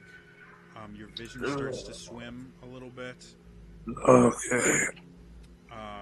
You do watch, Avok, you do watch as the serrated death instantly starts throwing up and convulsing. Okay. Oh, God, I cast Lesser Restoration on him. Oh, get off, please. And he's kind of covered in his own sick. But the convulsions Oh, start God. a little bit. He's still very, very, like before he was just asleep, and now he's very, very pale, as are Kata and Elaine. You guys are all very, very pale and sickly. Is he awake Oh, now? my God. Currently, not after what just happened. Unfortunately not. I cast Lesser Restoration on him. You just did, and that's what stopped the convulsing, and it stopped him No, from like throwing that- up on himself and like choking. Thank God. him. But The rest of us aren't important as he being in is this area does not right now in his condition. helping him. To be perfectly honest, it doesn't really seem to be the greatest position for any of you guys to be in. But Fade and Avok, like you guys both, you feel horrible. You don't feel quite as bad as Kata and Elaine, but you feel really, really bad. And go ahead, Fade specifically, make me a perception check. Sure. 17. You're not sure if it's morbid curiosity or just the fact that you have seen some shit in your life, but you turn and kind of look at Kata and Elaine, and you kind of look at the piles of sick that they've left on the ground, and it doesn't look like regular, barf. It actually looks very similar to whatever it is that's growing out of the ground here. It's red. You can see it's already started to kind of, it has these veins on it, but despite the fact that it came out in pieces and stuff like that, it's kind of merged together and it's starting to merge with the ground. That's fine. We were already infected with this. Okay. So what do you guys want to do? Okay. Craig, call that fucking Scar. We're done here, okay? Get out of here. Go. So the rest of you guys go. Scar, eat it. Jesus. Really? No. Wait, what? He told Scar to eat it. Eat it. Oh. That's what he said. Beat it. Oh, beat it. I thought you said eat it. And I'm like, really? No. Michael Jackson. Tenderize it and then he's gonna eat it. So you guys all get away, far enough away that you're no longer feeling the smell. Kata and Elaine, you guys still feel really bad. Great. Fred, you better have some shit that can help him. I don't have enough spell slots for this. For all For of what? us. We're walking away. Nothing's happening. They're poisoned. I've been exhausted for 6 days. They'll be fine.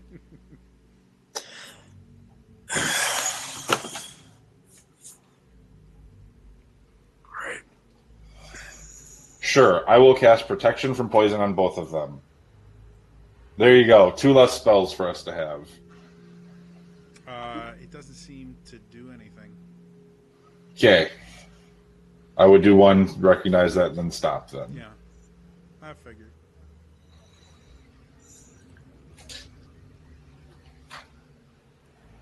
Well, I guess we're carrying him up unconscious because time to go.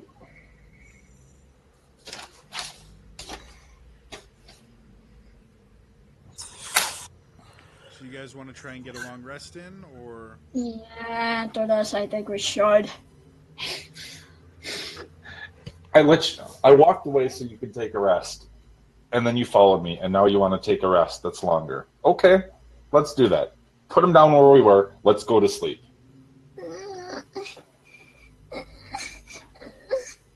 I'm sorry. I'm sorry. I'm sorry. I'm sorry. It's all right with you guys. If you want to take a rest, you can. If you want to keep going, you can. I know you guys haven't had, it's, Avok knows it's the end of the day now, so this would not be an unusual time for you to get some sleep. Okay. Like with the, exploring the pool and meeting with the Serrated Death and then cutting everything out of the Serrated Death. Like, that's a full day's work for you guys. So, if you want to push yourselves further, you can. If you want to take a rest now, you can. It's entirely up to you. Yeah. Okay, let's take a long rest. I was just startled because of what just happened. Not Kata, just me.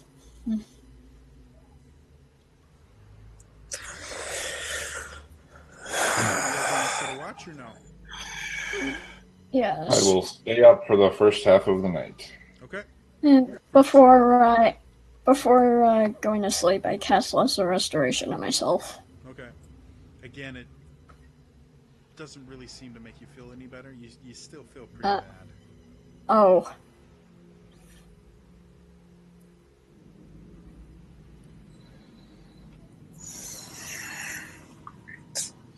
So, Fade, give me 2 perception checks. 22 and 10. Scar gets nothing, so 5 and 7 for him. Your watch is boring. Who wants Yep. third watch? Oh my god, all of us at disadvantage. Oh. I don't think Scar Ava's can at do it. disadvantage. Not that I know of. Yeah, so Just the Ava's people who okay. got poisoned. If you want the undead creature to watch for you guys, he can do that too. He doesn't. I don't think undead creatures need to sleep, do they? They don't. You don't need to do anything. I mean, theoretically, really if he was low on hit points, he'd need to sleep to get them back. And I think you have to recast your control undead at the beginning of the day. Mm-hmm. But other than that, to make things simple, nothing happens. Elaine and Kata, you no longer have the poison condition after having a long rest. Okay. You still feel queasy, but it's a mild annoyance more than anything else.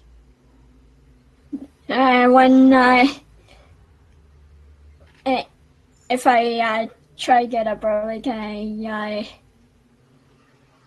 I'm going to transform into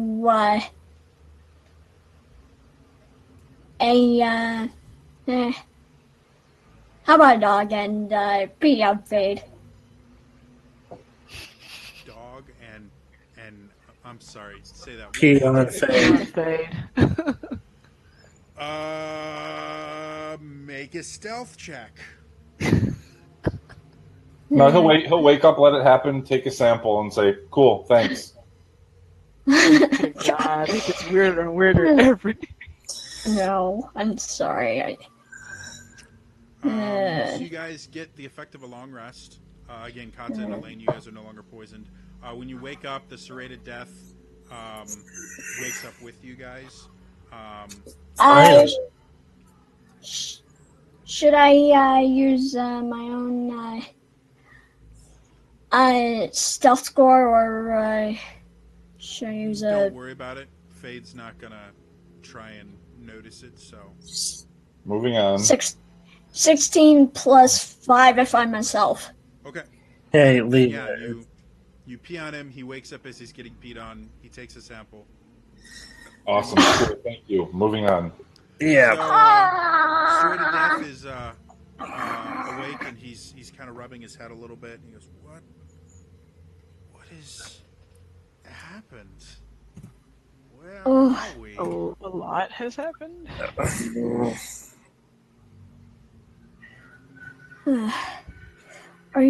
I transform back. Are you okay? I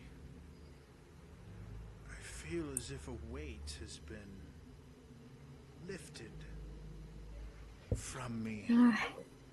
When That's good. when we show you the escape route, When you say that, he kind of looks at you and goes, I'm sorry. What did you say? you do not remember? The past few days are a little fuzzy at best. Oh. I don't even know where we are. And then you see him kind of look around, and you watch his face drop. We need to leave this area now. We need to leave. More than you know. And he kind of looks at you and gives you a Hey, puzzled look.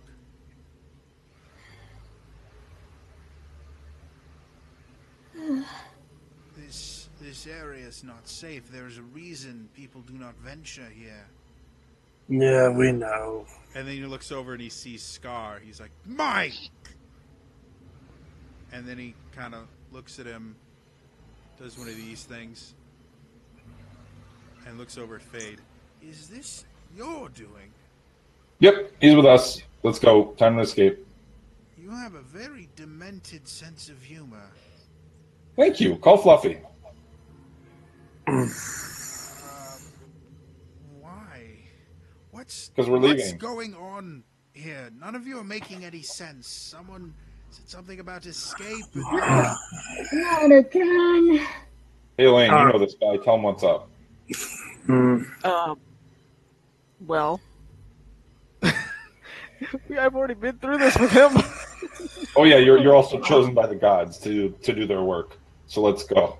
And now he's just like, Not again. Maybe we can show it to him now, and he won't go crazy. you guys. Okay, I'm just. We showed you something yesterday, and you went crazy. And Don't remember. Fade and any of that. Fade and I had to Let's just take basically. Okay. Tell him the story of What what if happened he go- already. Okay. Okay. You I kind of fill him oh in. God. He giggles a little bit. He's like, that's a very good story. If this is real, you're going to have to show me. No one, I have been here for 10 years. No one has ever left here. No, we're about to. Let's go. I cast wire breathing. Okay. Right. Yeah, even though she casts that, don't breathe the water, it's still. Ugh. Yeah. So you guys, I'm assuming, lead him over to the water. Yeah. Yeah. The entire time he's looking at you guys like you're nuts.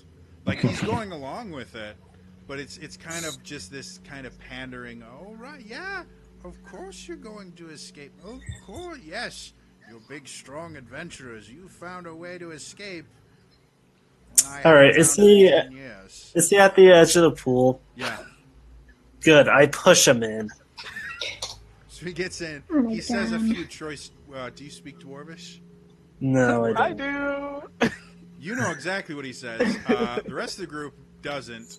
Avok, you've been sworn at in enough different languages that you get the gist. Yeah, Couldn't pretty give much. a word-for-word translation, but you know that it was not polite. What he just said. I'm well aware that he cussed at me.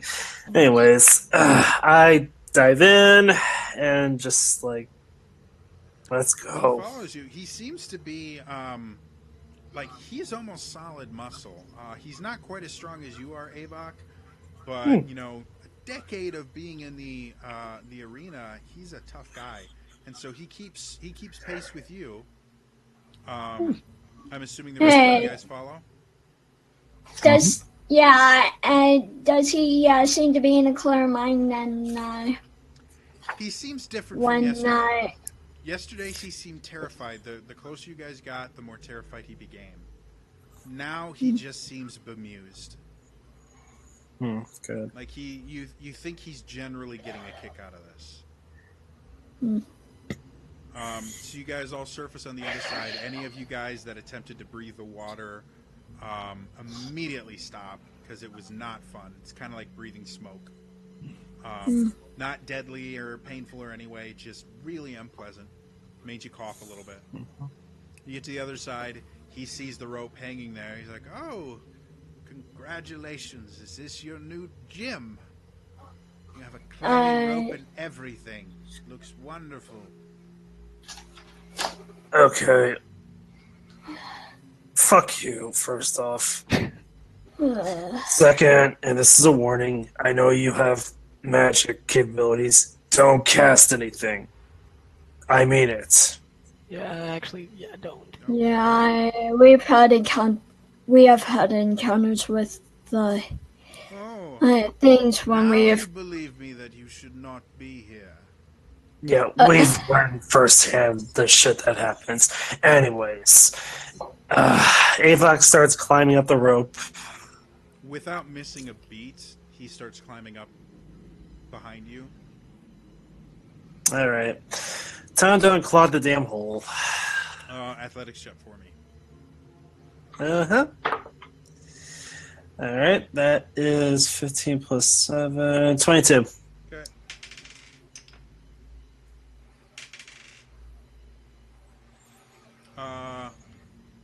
It's really, really delicate work, and when he gets up there, he sees you start moving one of the boulders. After you've been working for about 5 minutes, you clear out enough place for a second person to be up there. And he sees you grab for a boulder, and he immediately grabs your hand and then points. And you can see how that specific boulder is bracing a bunch of other broken pieces of rock. And had you pulled it, you probably would have caused even further collapse. So between the two of you guys, it takes you roughly about an hour to clear the pathway. It's still very tight. It still requires you guys to squeeze through. Figures. But you can get through. Avok and Serrated Death are the first two through. And Avok, you've been out here before, and you kind of get a deep breath of fresh air, which is something you don't get in the city. And you see him come out, and he just looks around, and you can see his eyes start to tear up a little bit. And he takes a deep breath. He falls down to his knees, and he kind of picks up the dirt on the ground and kind of rubs it between his hands. And he just kind of looks at you. He's like, we're out. This is Olgoth. Yes, it is. That is the sun. And he points to the sun. He's like, that is actual sunlight. It's not filtered through magic. It's not... Listen to that. And he kind of stays quiet, and you can hear some mourning doves. That's not the roar of a crowd. That's not the crack of a whip. You're truly out of there. We need to leave. We need to leave immediately. Not so fast. Oh, okay. Hold on. Trust me, we intend to leave. You're coming with us. However, we are still in Olgoth. This place is walled. And right now, we are probably in slums area. So, hopefully we won't cause too much problems where we are, but... And as you're saying that, he places his hand across your mouth and pushes you up against the wall. Right as a pair of humans walk past. And then he takes his hand off and says, sorry about that. I heard them coming. Well, glad so. It's slightly more acute from having to worry about being captured and killed on a daily basis. I'm rusty. Get your friends, get them up here quickly. It cannot be long until they find this. And the last time something like this happened, well, you've seen the results. Yeah, fully aware. Anyways. So yeah, I assume I don't have to yell too much for an echo. Guys, come on up. Not a whole lot. You can kind of squeeze your way in, just to prevent the sound from carrying anywhere else. Because again, you're between two very flat buildings. The sound will echo out of the alley. It's an echoing chamber. Right. Mm-hmm. So you guys hear Avok call for you. You think as long as the rope's there, no one will have any issues climbing up it. What do you guys do? I go. All right. Yeah, I climb up. Uh, well, well, we're up, but what about everyone else? Yeah, I'm still figuring that one out. Yeah, we made it to stadium. What do you guys call it? It's revolts. Revolt. Thank you. Listen, No problem. there's not enough time to save anyone else. Listen, this has happened before. There was a large group of about 100 gladiators. They found this way out. They attempted to leave. They were caught. They were forced back in. They were sacrificed. That's why this area is the way it is. That's why magic works the way it is. The ground out there is saturated in their blood in an unholy ritual. We cannot save anyone else. That's kind of a problem. We came here to get... Listen, and he kind of turns to you. You're trying to overthrow this government, correct? Yeah, and we need the manpower for it. The best thing you can do for these people is to take the Eladrin out of power. I don't know what to tell you. We don't have much time. Us clearing the rebel away, just that would be enough to attract the gods. They will be here momentarily. We need to leave now if we ever want to leave. What they did to the last group was indescribable.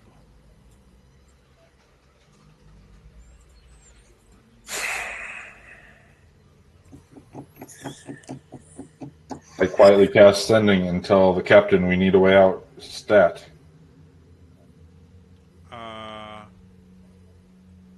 How long a message can you get from sending? 25 words.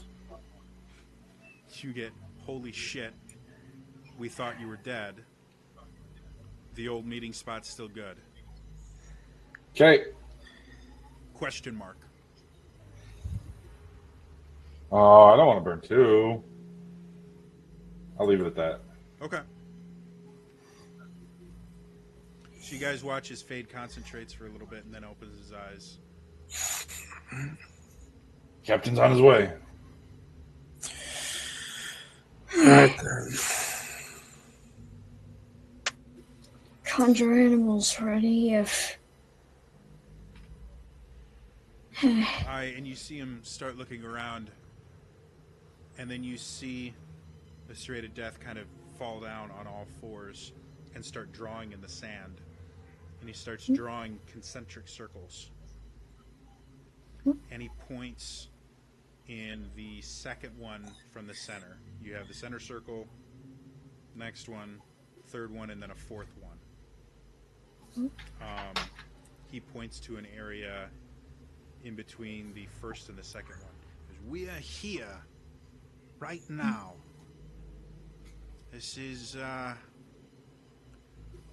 this is where the humans live. Most of them are free. Slaves tend to live in the outer circles. It's roughly, and you see him doing some basic calculations in his head, it's roughly... If we don't care about being seen, we can get to the outer wall within 20 minutes. If we want to try to be a bit more conscientious, probably closer to an hour and a half to 2 hours to get to the outer wall. Once we get there, I had methods of getting us out. We simply need to get to the outer wall. Let's be careful about it, I guess. Yeah. As Fade says that, you hear from further down, "Oh, I definitely agree with that. I think you should be very, very careful about exactly what you're doing now." Uh-oh. Who's saying this? Who do we see saying this? Is this the guy that put us down there? You see a man wearing kind of nicer-ish clothes that are made from kind of inferior fabrics, but they're made to look like nicer clothes, wearing a little, almost kind of bowler hat. So, you recognize him as the first guy you met that threw you in there. He stole your axe the last time you saw him, Avok. So, you decided you weren't having enough fun down there. So you're going to come up here and give us loads of fun, right? Get out here. And you see him kind of back away from the alleyway. What do you guys want to do? Oh, God. Get him! Just walk away. No, fuck this. I'm going. No, Avok's walking out. Okay. So you walk out into the kind of the alleyway. You see the head of the arena standing there. You see a guy standing next to him, crouched low, with 2 blades already drawn, and then 6 of the meanest, ugliest looking, largest looking humans you have seen in a very long time, that have kind of surrounded the alleyway that you guys are coming out of. And you see the head of the arena just sitting there waiting, or standing there waiting. He's leaning up against a wall. He's chewing on a toothpick. I'm waiting. Where's And the rest then of your look. friends? Oh, they'll be here momentarily. I imagine once our little scuffle begins. So, who wants to have fun, boys? Ah. Go, Avok, go! Oh, Walk out of there. and as I say that, Oh my- I start raging. Okay, everybody roll for initiative for me. Oh my God. Oh my God. I had a plan. Not anymore. Avok has a plan too. You know what Yeah. it is? His That plan is is slightly more awful. basic than most, but still a plan. No, this is Avok to a T, okay? Oh yeah, Come on. I don't Beat them disagree up with that and whatsoever. Avok, what you got? That is a 17. Elaine, what you got? 24. Damn. Fade, what you got? 10. Kata, what you got? 5. All right, Elaine, you are up first. You are still in the alleyway. It's about 30 feet to the edge of the alleyway where Avok is standing a little bit out of it, so he's not like blocking it. And you hear Avok. You hear Avok kind of roar in rage, sound you've heard many times before. Yeah. You get the idea of exactly what's going on. What do you Yeah. want to do? I'm gonna walk up to out of the alleyway. Okay. As you come out, you can see, again, about 60 feet to the west, you can see the head of the arena standing there. You can see a crossbow. He's drawn a crossbow as soon as Avok started screaming. And you can see right next to him this much smaller, very lithe-looking humanoid. You can't really see because he's wearing a heavy mask and stuff like that. But he's got 2 blades. One looks just very sharp, and the other one has this very wicked curve, serratedness to the blade. And then surrounding you, in between you, at about 25 feet away, you see 6 just really big, thuggish-looking guys. Am Party I time. Like, would I be able to get close enough to where I'm like side by side with Ava? Oh yeah, you can get side by side with Ava. Okay. I'm gonna hold an attack with my dragon whip till one of them comes at us. Okay. So you watch as Elaine sits there, and out of his wrist, the dragon tail comes out, and he's just kind of wrapping it around his body and just waiting for someone to come near. Before that happens, he can't see you, can he? Because you guys are still back there. So all he can see is Elaine and Avok. Because he's super fast. Oh no.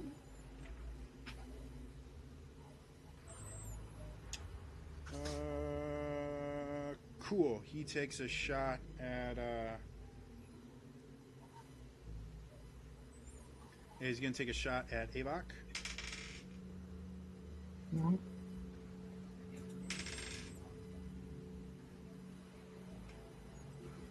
17. Just hit me. All right. I need a Constitution saving throw, please. Mm-hmm. All right, that's 21. Okay. You take 21 piercing damage Halved. and 12 poison damage Oof. as a crossbow bolt hits you and strikes you in the shoulder. You feel poison start kind of coursing through your veins. You resist some of it, but this is a strong poison. Mm-hmm. All right. So the owner wants to play it that way. And then you watch him, and you weren't surprised because that would have been very bad. And you watch him back up another 30 feet. That ends his turn. That brings us to Avok. So he backed up 30 feet. How far was he from me initially? He was originally 60 feet. He's now 90 feet away from you, and you will have to run through the large refrigerator-shaped men to get to him. I see. Alrighty.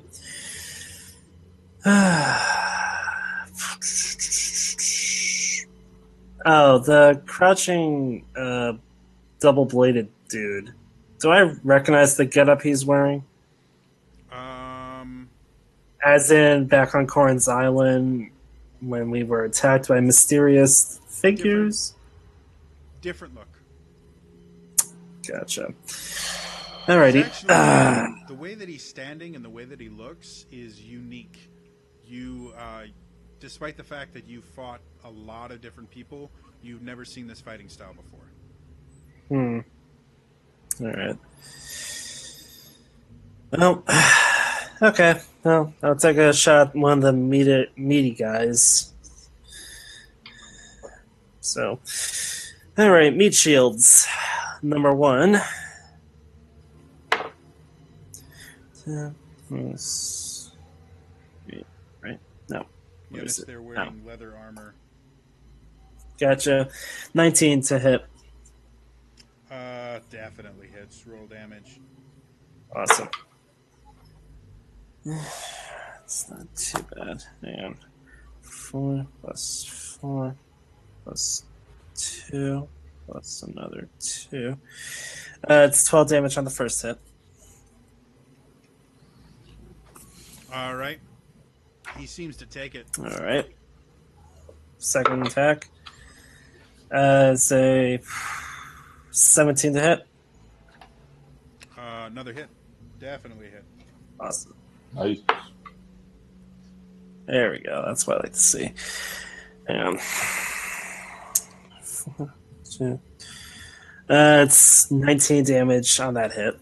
All right. So as you come, your first attack cut into him, and he's just like, "Ugh." Your second attack cuts deep. Oh, I'm forgetting. I have to roll con saves for these guys. That's fine. That's not so fine. As you cut into him deeply, you notice the wound itself is bleeding profusely. Awesome. But he's still standing, barely, but...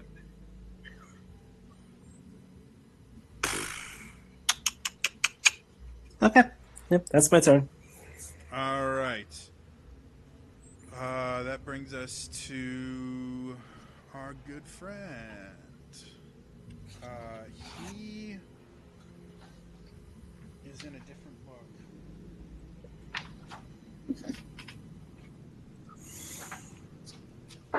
Had to use something from Volos. Yay.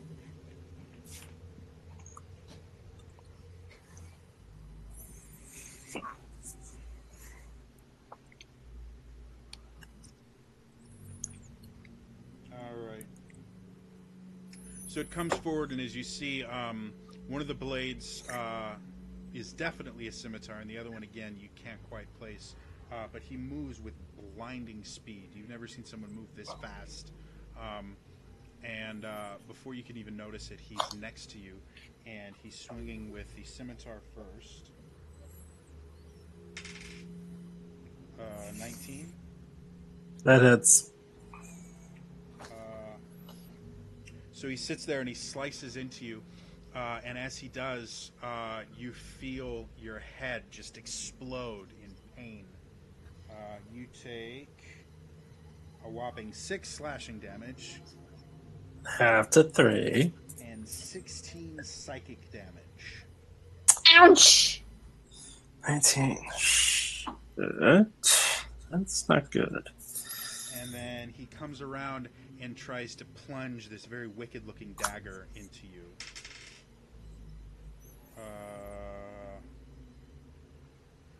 19 again. Uh-huh. 5 piercing damage plus 7 poison damage. All right. Can I use my action to hit that guy? Go for it.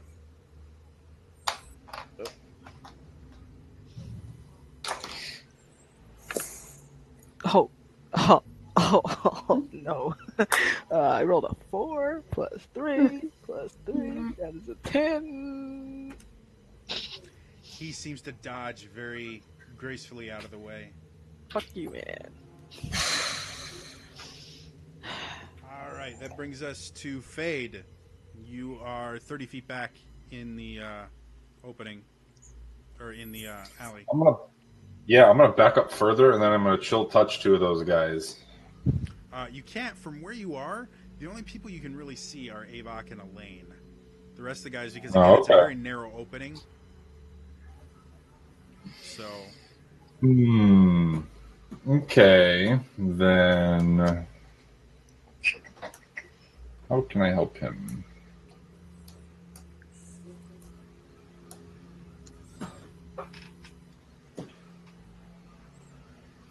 Yeah. Can I see the guy Avok's hitting? I can see him. Can I see just part of the guy? Technically, he's around the wall. Okay. Again, the place that you're in is not even 5 foot wide. You're technically squeezing in it. Sure. You can still then move I at will normal speed, but it's so narrow. That's fine. All right, then I will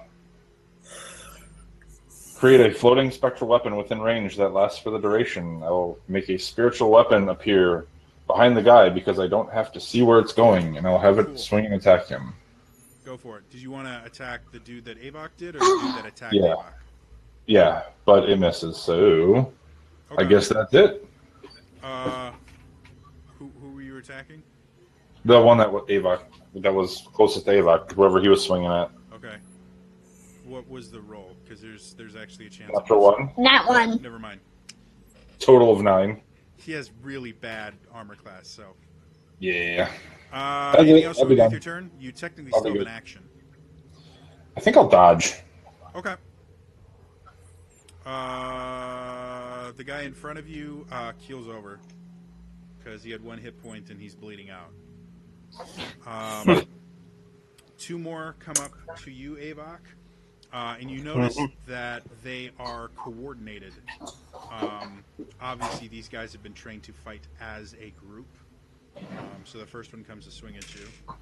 Well, I rolled a 19 on the die on the first one. Natural miss then. These guys are cannon crap. Oh yeah, 5 bludgeoning damage. Got it. Second one comes after you. That's a 2. 20. And Another it's 5 bludgeoning damage. They come over and just start beating on you ineffectively. The other 3 move forward and get close to Elaine. 21. Yes. 5 bludgeoning damage.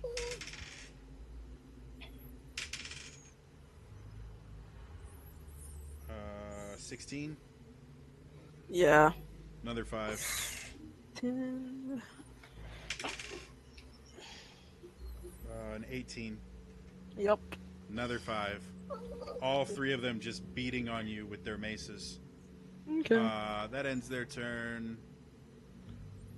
Kata, you are again. You're way back. Since they've all closed in now, you can see like one guy past Elaine.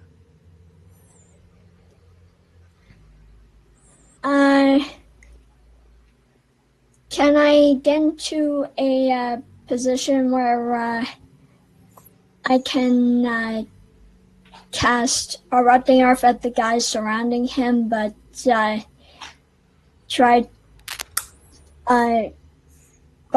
have the area be out of her way?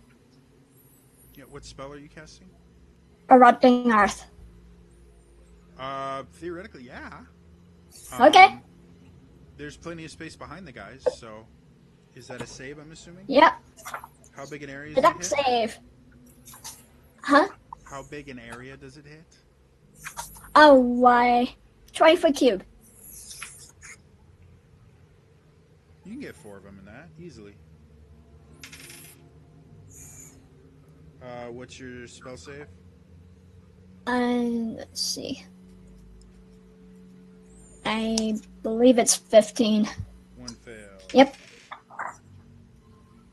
1 save.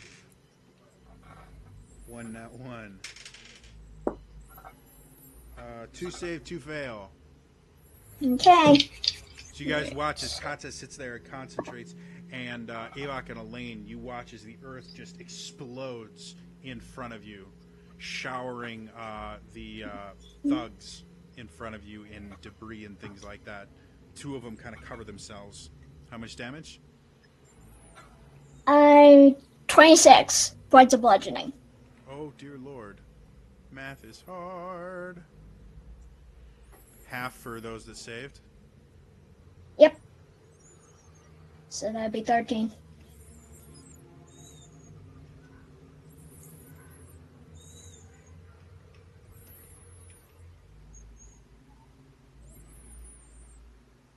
that right? That doesn't seem right.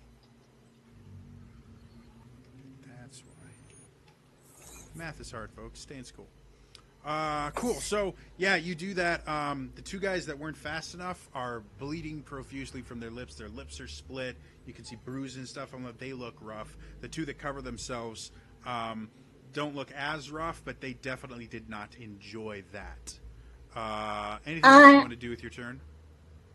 Can I get out in the open? You can get to the edge of the alleyway because you have a 30-foot movement speed. Because I want enough space to transform. Oh, yeah, you can get to the edge of the alley, and that should give you enough room to transform. I'm going to transform into an Allosaur. Okay, so you guys watch as Kata gets bigger and bigger. Elaine, you get pushed to the side a little bit as Kata turned into this giant creature. Now obscuring really everything because she's standing at the edge of the alleyway. So now, Fade, all you see is a giant dinosaur butt. Anything else you want to do with your turn? I am done. Elaine, you are up. Okay, so I'm surrounded by a bunch of dudes. And Yes, then... a bunch of dudes that look like they're having a bad day. Okay, cool. So, and the head guy is still 90 feet away.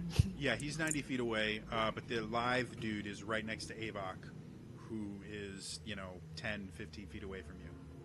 Yeah, let Avok have him. I'm gonna disengage so nobody can hit me. Okay. Run 30 feet toward the arena guy. Okay. So he's 60 feet from me. Okay. And I'm gonna throw the iron bands at him. Ha! Shit. Okay. Make an attack roll. Don't miss. I know, right? Which one of these die should I roll? No, let's do the crit roll one. Oh, God. I forgot I gave you that. Okay. After we used it last episode.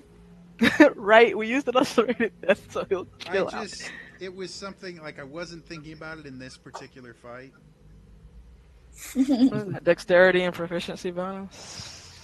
Yeah, make it just like you were making a ranged weapon attack. Okay. Math 20. That hits. So you guys watch as Elaine kind of ducks underneath a couple of these guys, dodging through them. One of them attempts to take a swing, but he's just too fast. As he gets there, he pulls this little ball of what looks like just concentric metal bands and throws it at the head of the arena. And as it gets closer, it opens up, and you watch him dive out of the way, but nowhere near fast enough. Boy, and he has a great strength score, too.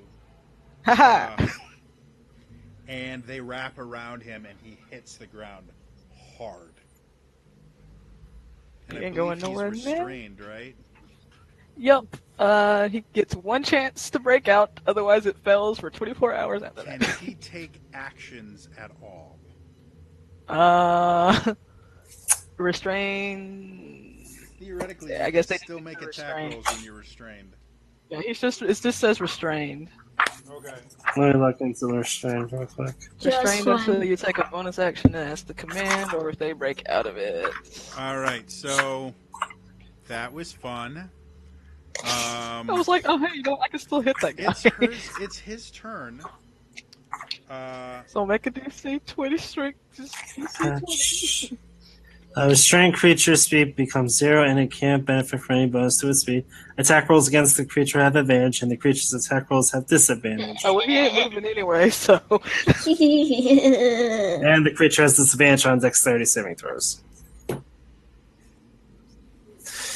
So yes, he can still attack, but with disadvantage. I'm going to say If you can get.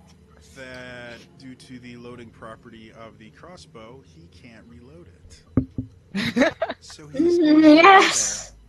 this is a waste of time, but he's going to try and break out because he can't do anything else. Well, that's a 16. I think it's a DC 20, right? Yep.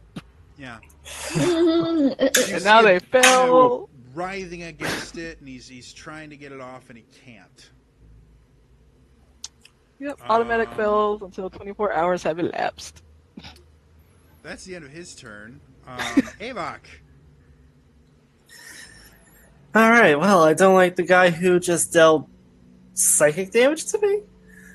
Yeah, he seems like kind of a dick. Not gonna lie. Yeah. I'm gonna chop the dick. Please never utter that phrase again. That sounded. Wild card! Anyways, phrasing aside, I'm gonna get frenzied up, so 3 attacks against him. Okay. Just make sure you get a sample. Lovely. That's 24 on the first hit. Well, that's definitely a hit. Good. Nice. That's 18 damage. Okay. Alright. That's 16 on the second hit. Another hit. Sweet. Should have beefed these guys' armor class up. Yeah. No. What is it? 12 damage on the second hit. Okay. Third attack. That's a hit. That's A lot. 20. Yeah. It's a hit. Yes, and that is 14 damage on that third hit. All right. He looks very much. And 3 excited. con saves. He fails the first one, so doesn't need any more. All right. That ends that. Yep.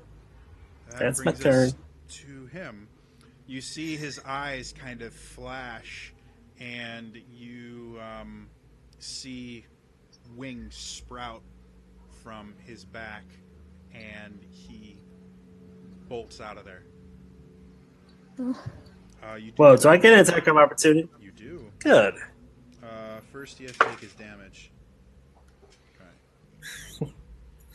Okay. All right. Well, I definitely hit him. I rolled a 15 plus all my fun stuff. Yeah, So you're good. okay, that is. Give me a sec. 1, 2, 3, 4. 1, 2, 1, 2. 16 damage. Okay. He disappears over a building. Shit. Does my hammer get a reaction? Nope. It does not, unfortunately. Okay. That ends at. Hang on. Would he have gotten close to Kata's Allosaurus mouth? No, out of curiosity, he would if have you- gone the exact opposite way. Seeing a giant Yeah, got dinosaur, it. like, you don't really need a whole lot of processing power to realize that may not be the greatest escape route. Gotcha. I thought I could try some. Yeah. Okay. Well, so there's that. By the way, does the Serrated Death plan on joining this fight, or? I forgot to roll for him. He's kind of sitting back and watching you guys decimate. He doesn't really see a need for him to join in right now. Okay, fair. You took out the most dangerous guy with a Pokeball, so... Yes. That ends at Fade. There's a giant dinosaur ass in front of you. I go to the wall nearest Serrated Death, lean up on it, and say, "Yeah, this is kind of what we do." He kind of looks at you and he's like, "You're all crazy." But in a Then good spiritual way, weapon. I think. Yeah, Spiritual weapon attack for roll. 1 damage. 25 to hit for 1 damage. So you kind of just caress it lightly with the weapon. Yep. That's it. That brings us to thugs. You still got 2 on you, Avok. Mm-hmm. 19. And it's. 5 bludgeoning damage, which for you is 2. Mm-hmm. They're just chipping that hit points away. Second one misses. The 3 Gotcha. that were on you, Elaine, 2 turn towards the giant Allosaurus and start attacking her.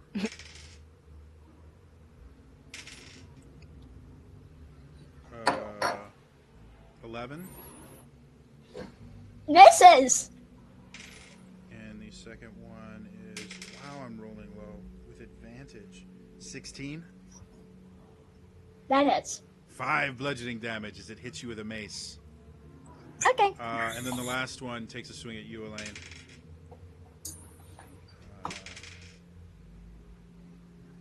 17. Yep. 5 bludgeoning damage. Don't you feel Alright. special? So special. That brings us to Kata. You have 2 friends that just tried to beat you with metal sticks.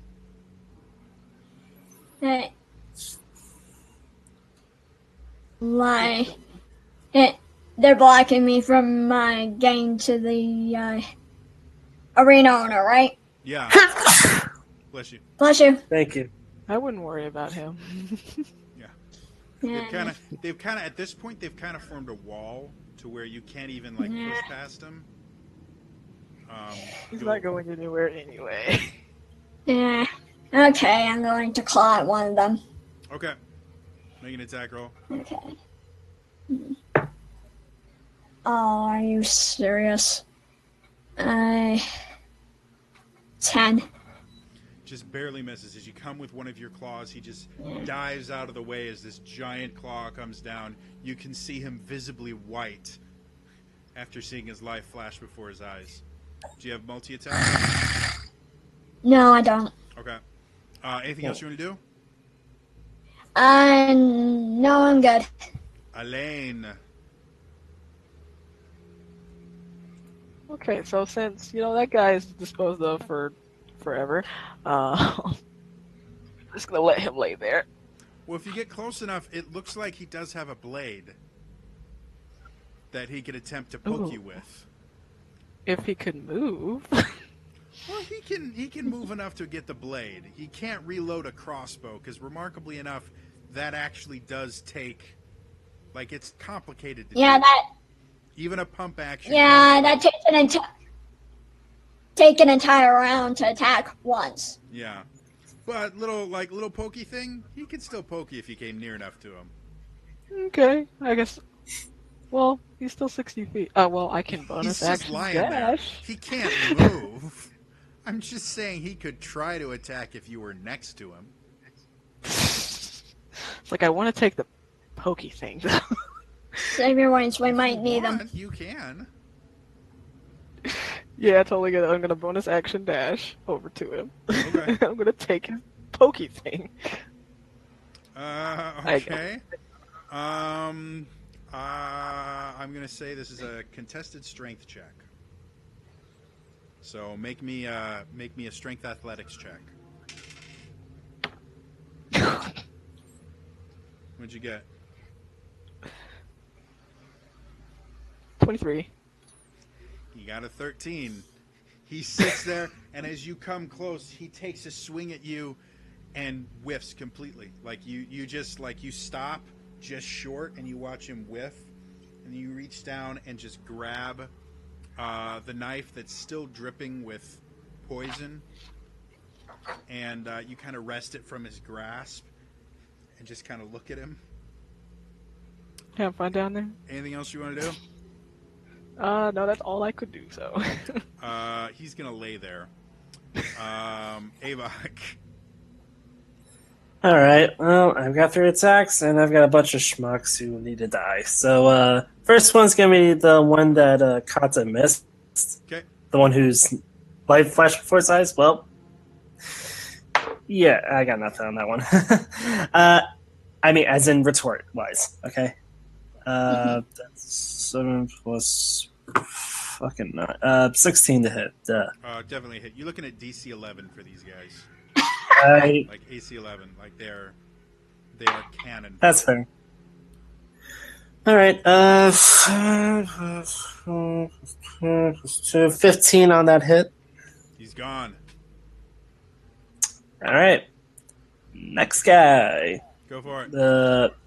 Yep. Yeah, that hits. Yep. I rolled a 15 just to Roll damage. have it on record. 15 damage on that guy.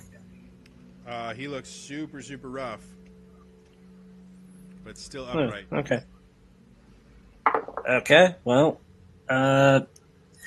yeah. Well, I rolled a 6. Add all my fun stuff. That's past You're 11. fine. Yep. So. Yep. Okay. Hang on one second. Do you do 4 damage? Yeah, I do at least He's that. done. Okay. There are 3 remaining. At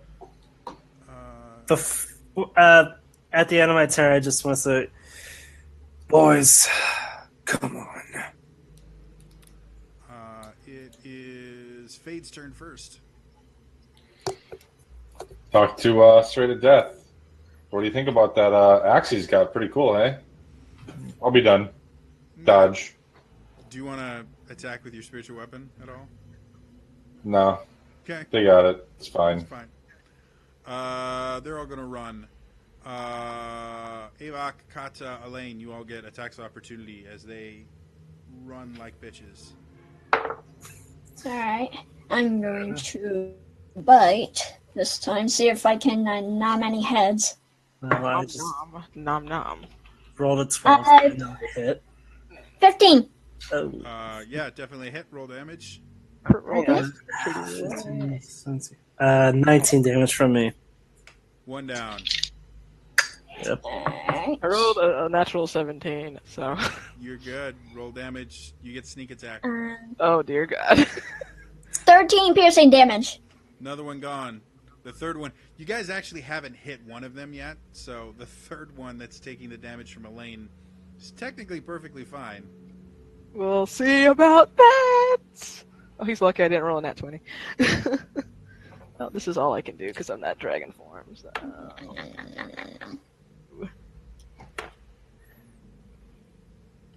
14. Young, fresh red shirt. 17. All right. He runs around a corner, and you can no longer see him. Or so he thinks. So, oh, I forgot you were over. Technically, you weren't. You wouldn't have gotten an opportunity to attack Elaine because you were over by the dude. But whatever. So, the head of the arena is sitting there, like,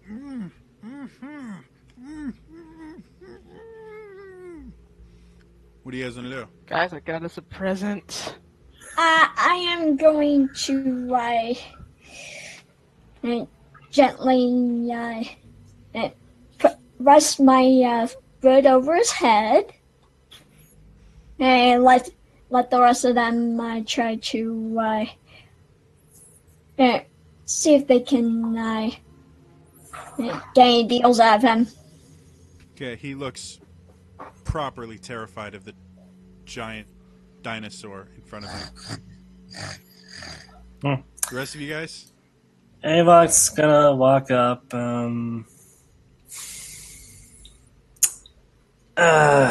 currently has a band over his mouth, so he can't talk. However, there's like a door thing you can open up there.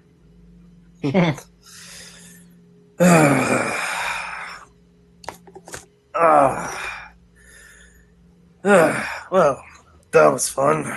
Thanks. It's been a pleasure.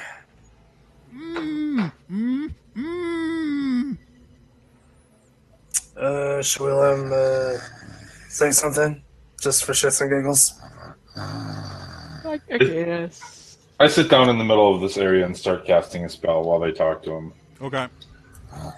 Hey, Fag, when you're done with what you're doing, I'm gonna need a little healing here. Did you Anyways. really take any damage? Like, it was just a bunch of twos. Oh, that's psychic damage and the poison damage probably The psychic and the poison did hurt. Yeah, I'm not grog, but still. Anywho, so I'm gonna just slightly open his mouth up and let him say a few words. So as you do that, he goes, listen. We got off on the wrong foot, right? See, me, I'm a businessman, and it was just business. But now I've got a business deal for you. See, my second, he's gonna get the Eladrin, and they're not gonna be quite as nice as my boys were.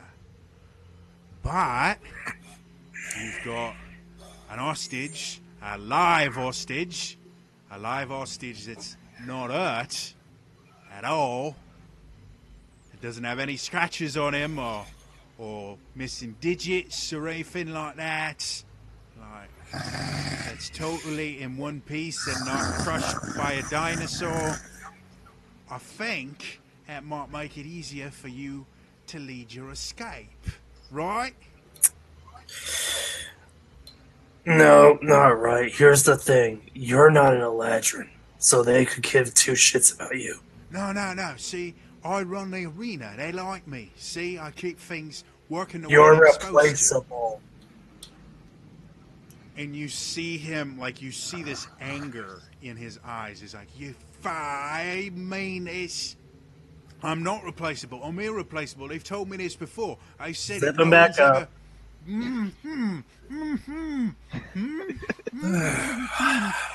What should we do? Well, Well, I hate to lead the frickin' bands on him. I mean, I'd like to have those back. But we can't let him go off. So either we kill him or...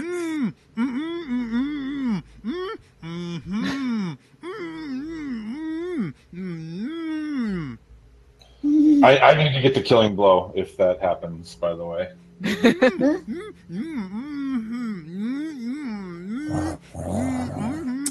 Actually, that leaves me with an idea. Will you shut the fuck up? I'm assuming you kick him or something. Yes, I just don't want to hear that anymore. He whimpers. Alright. Excuse us. Hey, Kata, as fun as it is, you can drop for him. He's stupid. I bite his head off.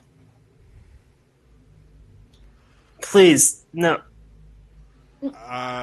Yeah, I mean, Destroy the magic item. Give her damage. no, I'm gonna say that she's smart enough to be able to, sever his head. You won't be able to rip his head off because it's still attached with the bands, but you can sever his head and kill him. I'll say you can land the killing blow. You chip a tooth. Remarkably enough, you have plenty to spare. Yeah. I guess I get the band back. Yeah, there's not like the body flops lifelessly down as all of the blood spills out the large teeth holes that she's just made in the creature. Kata, So she did. Not now. Kata, turn back into human now. Oh, Bad. I do that.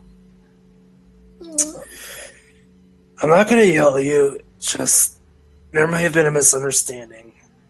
You may have heard me say bite his head off. That wasn't really what I wanted, but he was a weasel, so I'm going to let this one go. Sorry. That's So fine. she didn't bite his head off, right? No, it's still attached. She couldn't. Okay, I'll heal him. He is effectively dead. You would need to resurrect I think him. he's referring to me. Oh, Avok? No, I was going to revivify him. Oh, yeah, you can do that. Yeah, I do that. One after she drops form. And I'm done casting my spell, which raises 2 more zombies, so I block her from the hostage. Okay. Avok, did you want to talk to him again?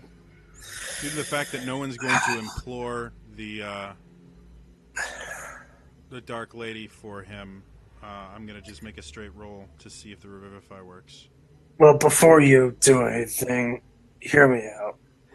I say we use this guy to help free the other people. Because I couldn't really communicate that. That's why I was stepping on his head and not just going for him. Okay. So you still casting Revivify, Fade? Yes, I'm going to try. Does anyone want for this... Oh, I guess the Revivify ritual... No, we'll do it. Does anyone want to make an offering to help? Well, Avok was trying to stop me, so let him talk. He was interrupted. I did say my piece, so... Okay. So does anyone want to make an offering to try to implore his soul to come back? Nope. All right, straight roll. No.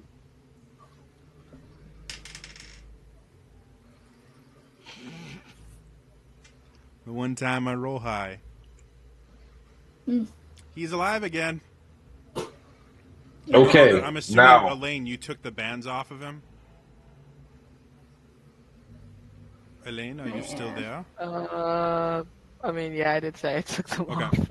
So yeah, Oops. he's sitting there. He's like gasping, like he's grabbing at his neck, feeling for the holes that have just healed. He's like, "Oh, I'm alive!" And then he looks around. He's like, "You're still here. I think I left the kettle on." And I put my hand over his mouth. He doesn't look like he's incredibly strong. I didn't think and so. he doesn't look to be fighting incredibly hard anymore. After you guys killed him once, he seems most of the fight is out of him. Okay, now that you finally shut the fuck up, here's what you're gonna do. We're going back to the arena. Only this time, we're setting everyone free. See, And we're gonna do it fast. there's an issue with that. See, my second in command, he's already told the Eladrin. It's already set off a chain of events. I mean, maybe later we can get people out, but right now they're coming. And they like me. They really do. I wasn't lying about that. They really do like me. I'm a businessman. I run a good business. They don't like you. I specifically, and he points at Fade, I specifically don't like you. And then he sees the serrated death. And I don't know how you're still alive. I'm saying right now, you need to get out. Now, I can tell you fastest way out of the city. You know, I mean, you did bring me back from death and everything. So, I mean, I can tell you the fastest way out of the city. I can tell you how to get there without worrying about the Eladrin or anything like that. But getting everyone out of the arena today ain't working, mate. It's just not working. Alright. You've got 10 minutes for their ear. I cover his mouth back up. And he just gives you this look like, seriously? Well, I put him at further out arm's length. Motion to Fade to come over. I do so. I whisper in your ear. So the truth is this. Well, can I insight him first? Sure. But Yeah, I do too. Anyone who 24. wants See, to. He's scared shitless. He is too scared to lie. 17. Kata, he is terrified. And you don't really get the feeling that he's lying. But again, you're not as familiar with dealing with people as the rest of the group, so you know he's terrified. Last chance. Set everyone free, or you are not getting another chance at life. Listen, I can't do that right now. I could do it later. I could do it in a week. I can't do it right now. The Eladrin are coming, mate. All right. And again, Fade, he is far too terrified to attempt to lie right now. Okay, well, I point to his two friends that I just beat made zombies. I'm like, that's going to be you should you try to double cross us. And so let's go. Show us the quick. You guys hear this strange sound, like a dripping sound. And for God's sake. You start smelling. I can't remember what that's called now. He wet himself. No. I gathered. No, I'm not gonna double cross you at all. Swear on me up. That's right, you're not. Now stop talking and lead the way. And he Go. darts off. Not even waiting for you guys. He darts off, goes down an alleyway. You wait for like half a second. He pokes his head. He's like, "Come on." Okay. To kind of speed things along, because you have a guide, he takes you through a bunch of very claustrophobic alleys, through a bunch of different sections. He actually takes you away from the wall at one point, to which you guys get a little bit suspicious, but eventually, not only does he take you to the wall, but he takes you to a portion of the wall where there is a tunnel dug under for smuggling. She goes, here, you can get out right here. The docks are about a mile that way. So if you've got a ship waiting, that's where he's going to be. Right? Don't give him any information. Right. Are we anywhere near our meeting spot, the designated spot? It's the docks. Okay. The docks are public. Yeah. Technically, they're next to Olgoth, but Olgoth is further in. Again, it's about a mile away from the dock. So I look at Avok and see if he's okay with me killing him without any words. Avok, roll me an insight check. Okay. Oh, nice. What is my insight? 19. Looking, you guys share a glance, and you know exactly what he's saying. You can nod, or you can shake your head.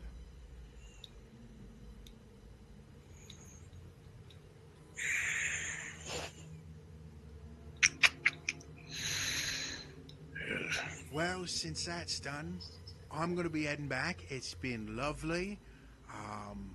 I'll be I nod. I'll be sure to let everybody know that you went in the other direction, and they'll never find you. And Do I believe him? Scar kills him. Okay. You watch as he's saying that a blade just pokes through. And he's With his life drain attack. and he collapses. Search his pockets. Let's go. Ooh, yes. Put pockets into pockets of the dead man. Investigation check if somebody wants to pick his pockets. Okay. That is not bad. 16. I rolled a 10. Ooh, 17. You find about 100 gold in gems and things like that. Other than that, you find a vial of what you assume used to be poison. It's all been used. All right, I have that dagger. Mm-hmm. Is it just a regular, dagger? It's just a regular dagger. The poison itself only lasts for a few minutes, so it's already dried and it's worthless now. If it had stayed in the vial, you could have applied it, but he used it before the fight to get ready for it. So I got another dagger now. yeah. I have the other 3 zombies pick up the body and bring him with us. Okay. Oh my god. So you Oh guys god, take you the have a smuggling zombie tunnel. colony. Yeah. Yeah. All right. The tunnel itself is only about 10 foot long. You come to a ladder at the other side. Trapdoor. The trapdoor is weighted, so it takes a little bit of effort. But as you push it up, you are outside Olgoth. You guys can't see, just because this particular area has been cleared of trees and things like that, you can see the dock in the distance. Again, it's about a mile south of you. I will burn a 4th level slot to recast sending. What is it? It's a mile to the east of where you are.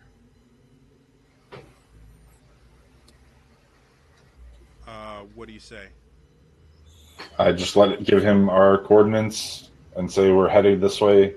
Intercept us as quickly as possible. They say you get back. We're ready for you. We're at the docks. Okay. We're ready to leave. We're ready to leave fast. All right. I help the zombies so they don't slow down too much. So as you guys start going fade, you feel this ache in your chest. And it kind of stops you for a second. And you feel this extremely powerful pull to the northwest. Is that the mountain range? Yep. Okay. Okay. I acknowledge and I whisper a short prayer on the move. I hear you. As you say that, the pull gets stronger and stronger, and you can almost feel a desperateness to it.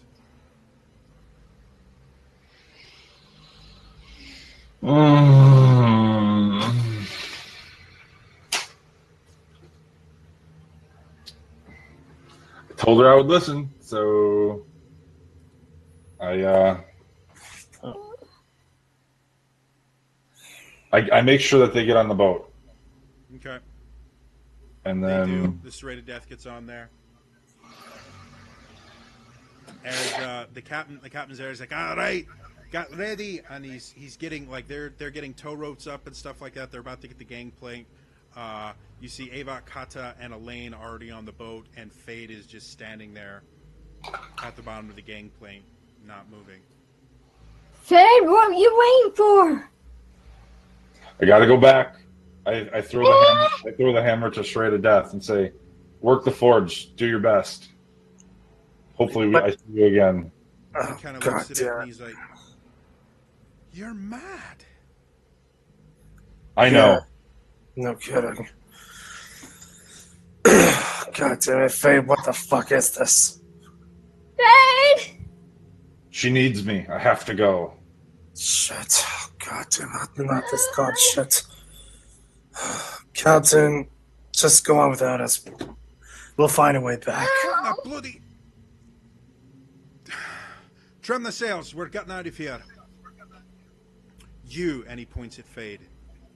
You give me the message. We'll be here in a jiffy.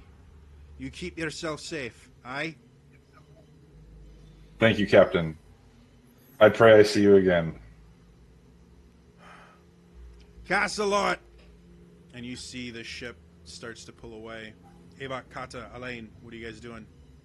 Jumping off the boat. Okay. Yeah. Elaine?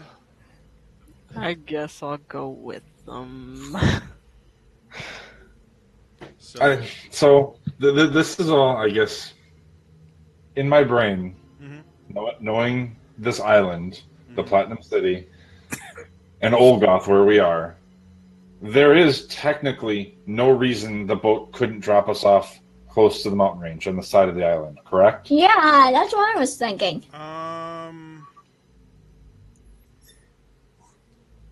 Because there's no cities between Olgoth and the mountains, as far as we know. There's smaller cities and settlements. The thing about Kael Isle itself is the eastern shore is very heavily settled. Guarded? By the Eladrin, by humans, and by dwarves. There's actually quite a few underwater farms all along the eastern side of the island. No one goes more than about 3 or 4 miles inland, ever. All right. Eladrin kids are told that it's dangerous. There's boogie monsters and stuff in there. Everybody else just knows you don't go in there. Avok, you've never been more than about 2 miles inland on Kael Isle.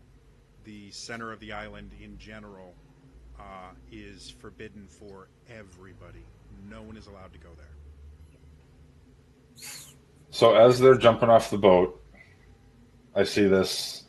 I turn back around. I'm not going to ask you to come with me. I don't know what she needs, but she needs us. She needs me desperately, and I could use your help. But I won't ask you to do this. You have your way out. You know, I should be on that fucking ship. I should be.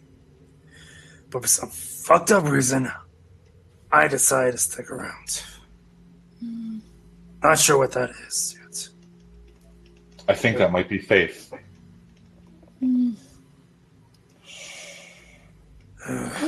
Whatever it is, let's just get this over with. I pull up Scar's hood and we try to blend in and head towards the mountains. Okay. So, again, once you get about 2 miles in, you know you will not deal with a single Eladrin.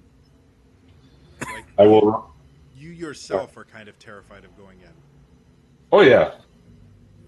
But I told her the last time I talked to her I would listen.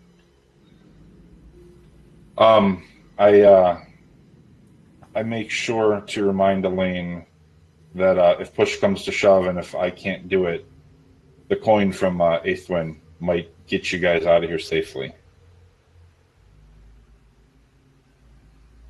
Wait, what? Then I pull out that coin that Eighth Wind gave us all. That was our ticket into the Platinum City. Yeah. We were told that basically we show this to any Eladrin and they will just not ask questions and just let us do what we need to do.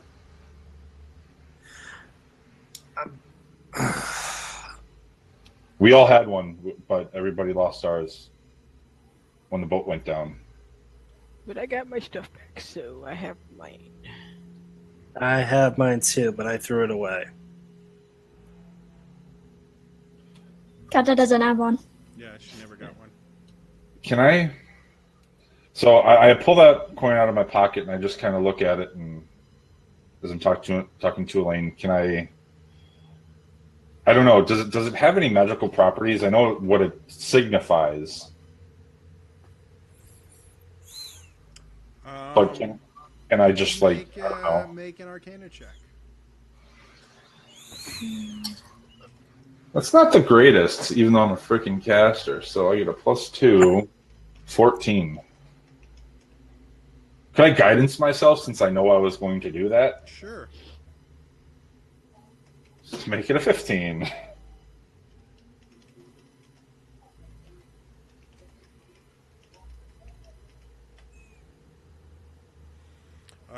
You find out that.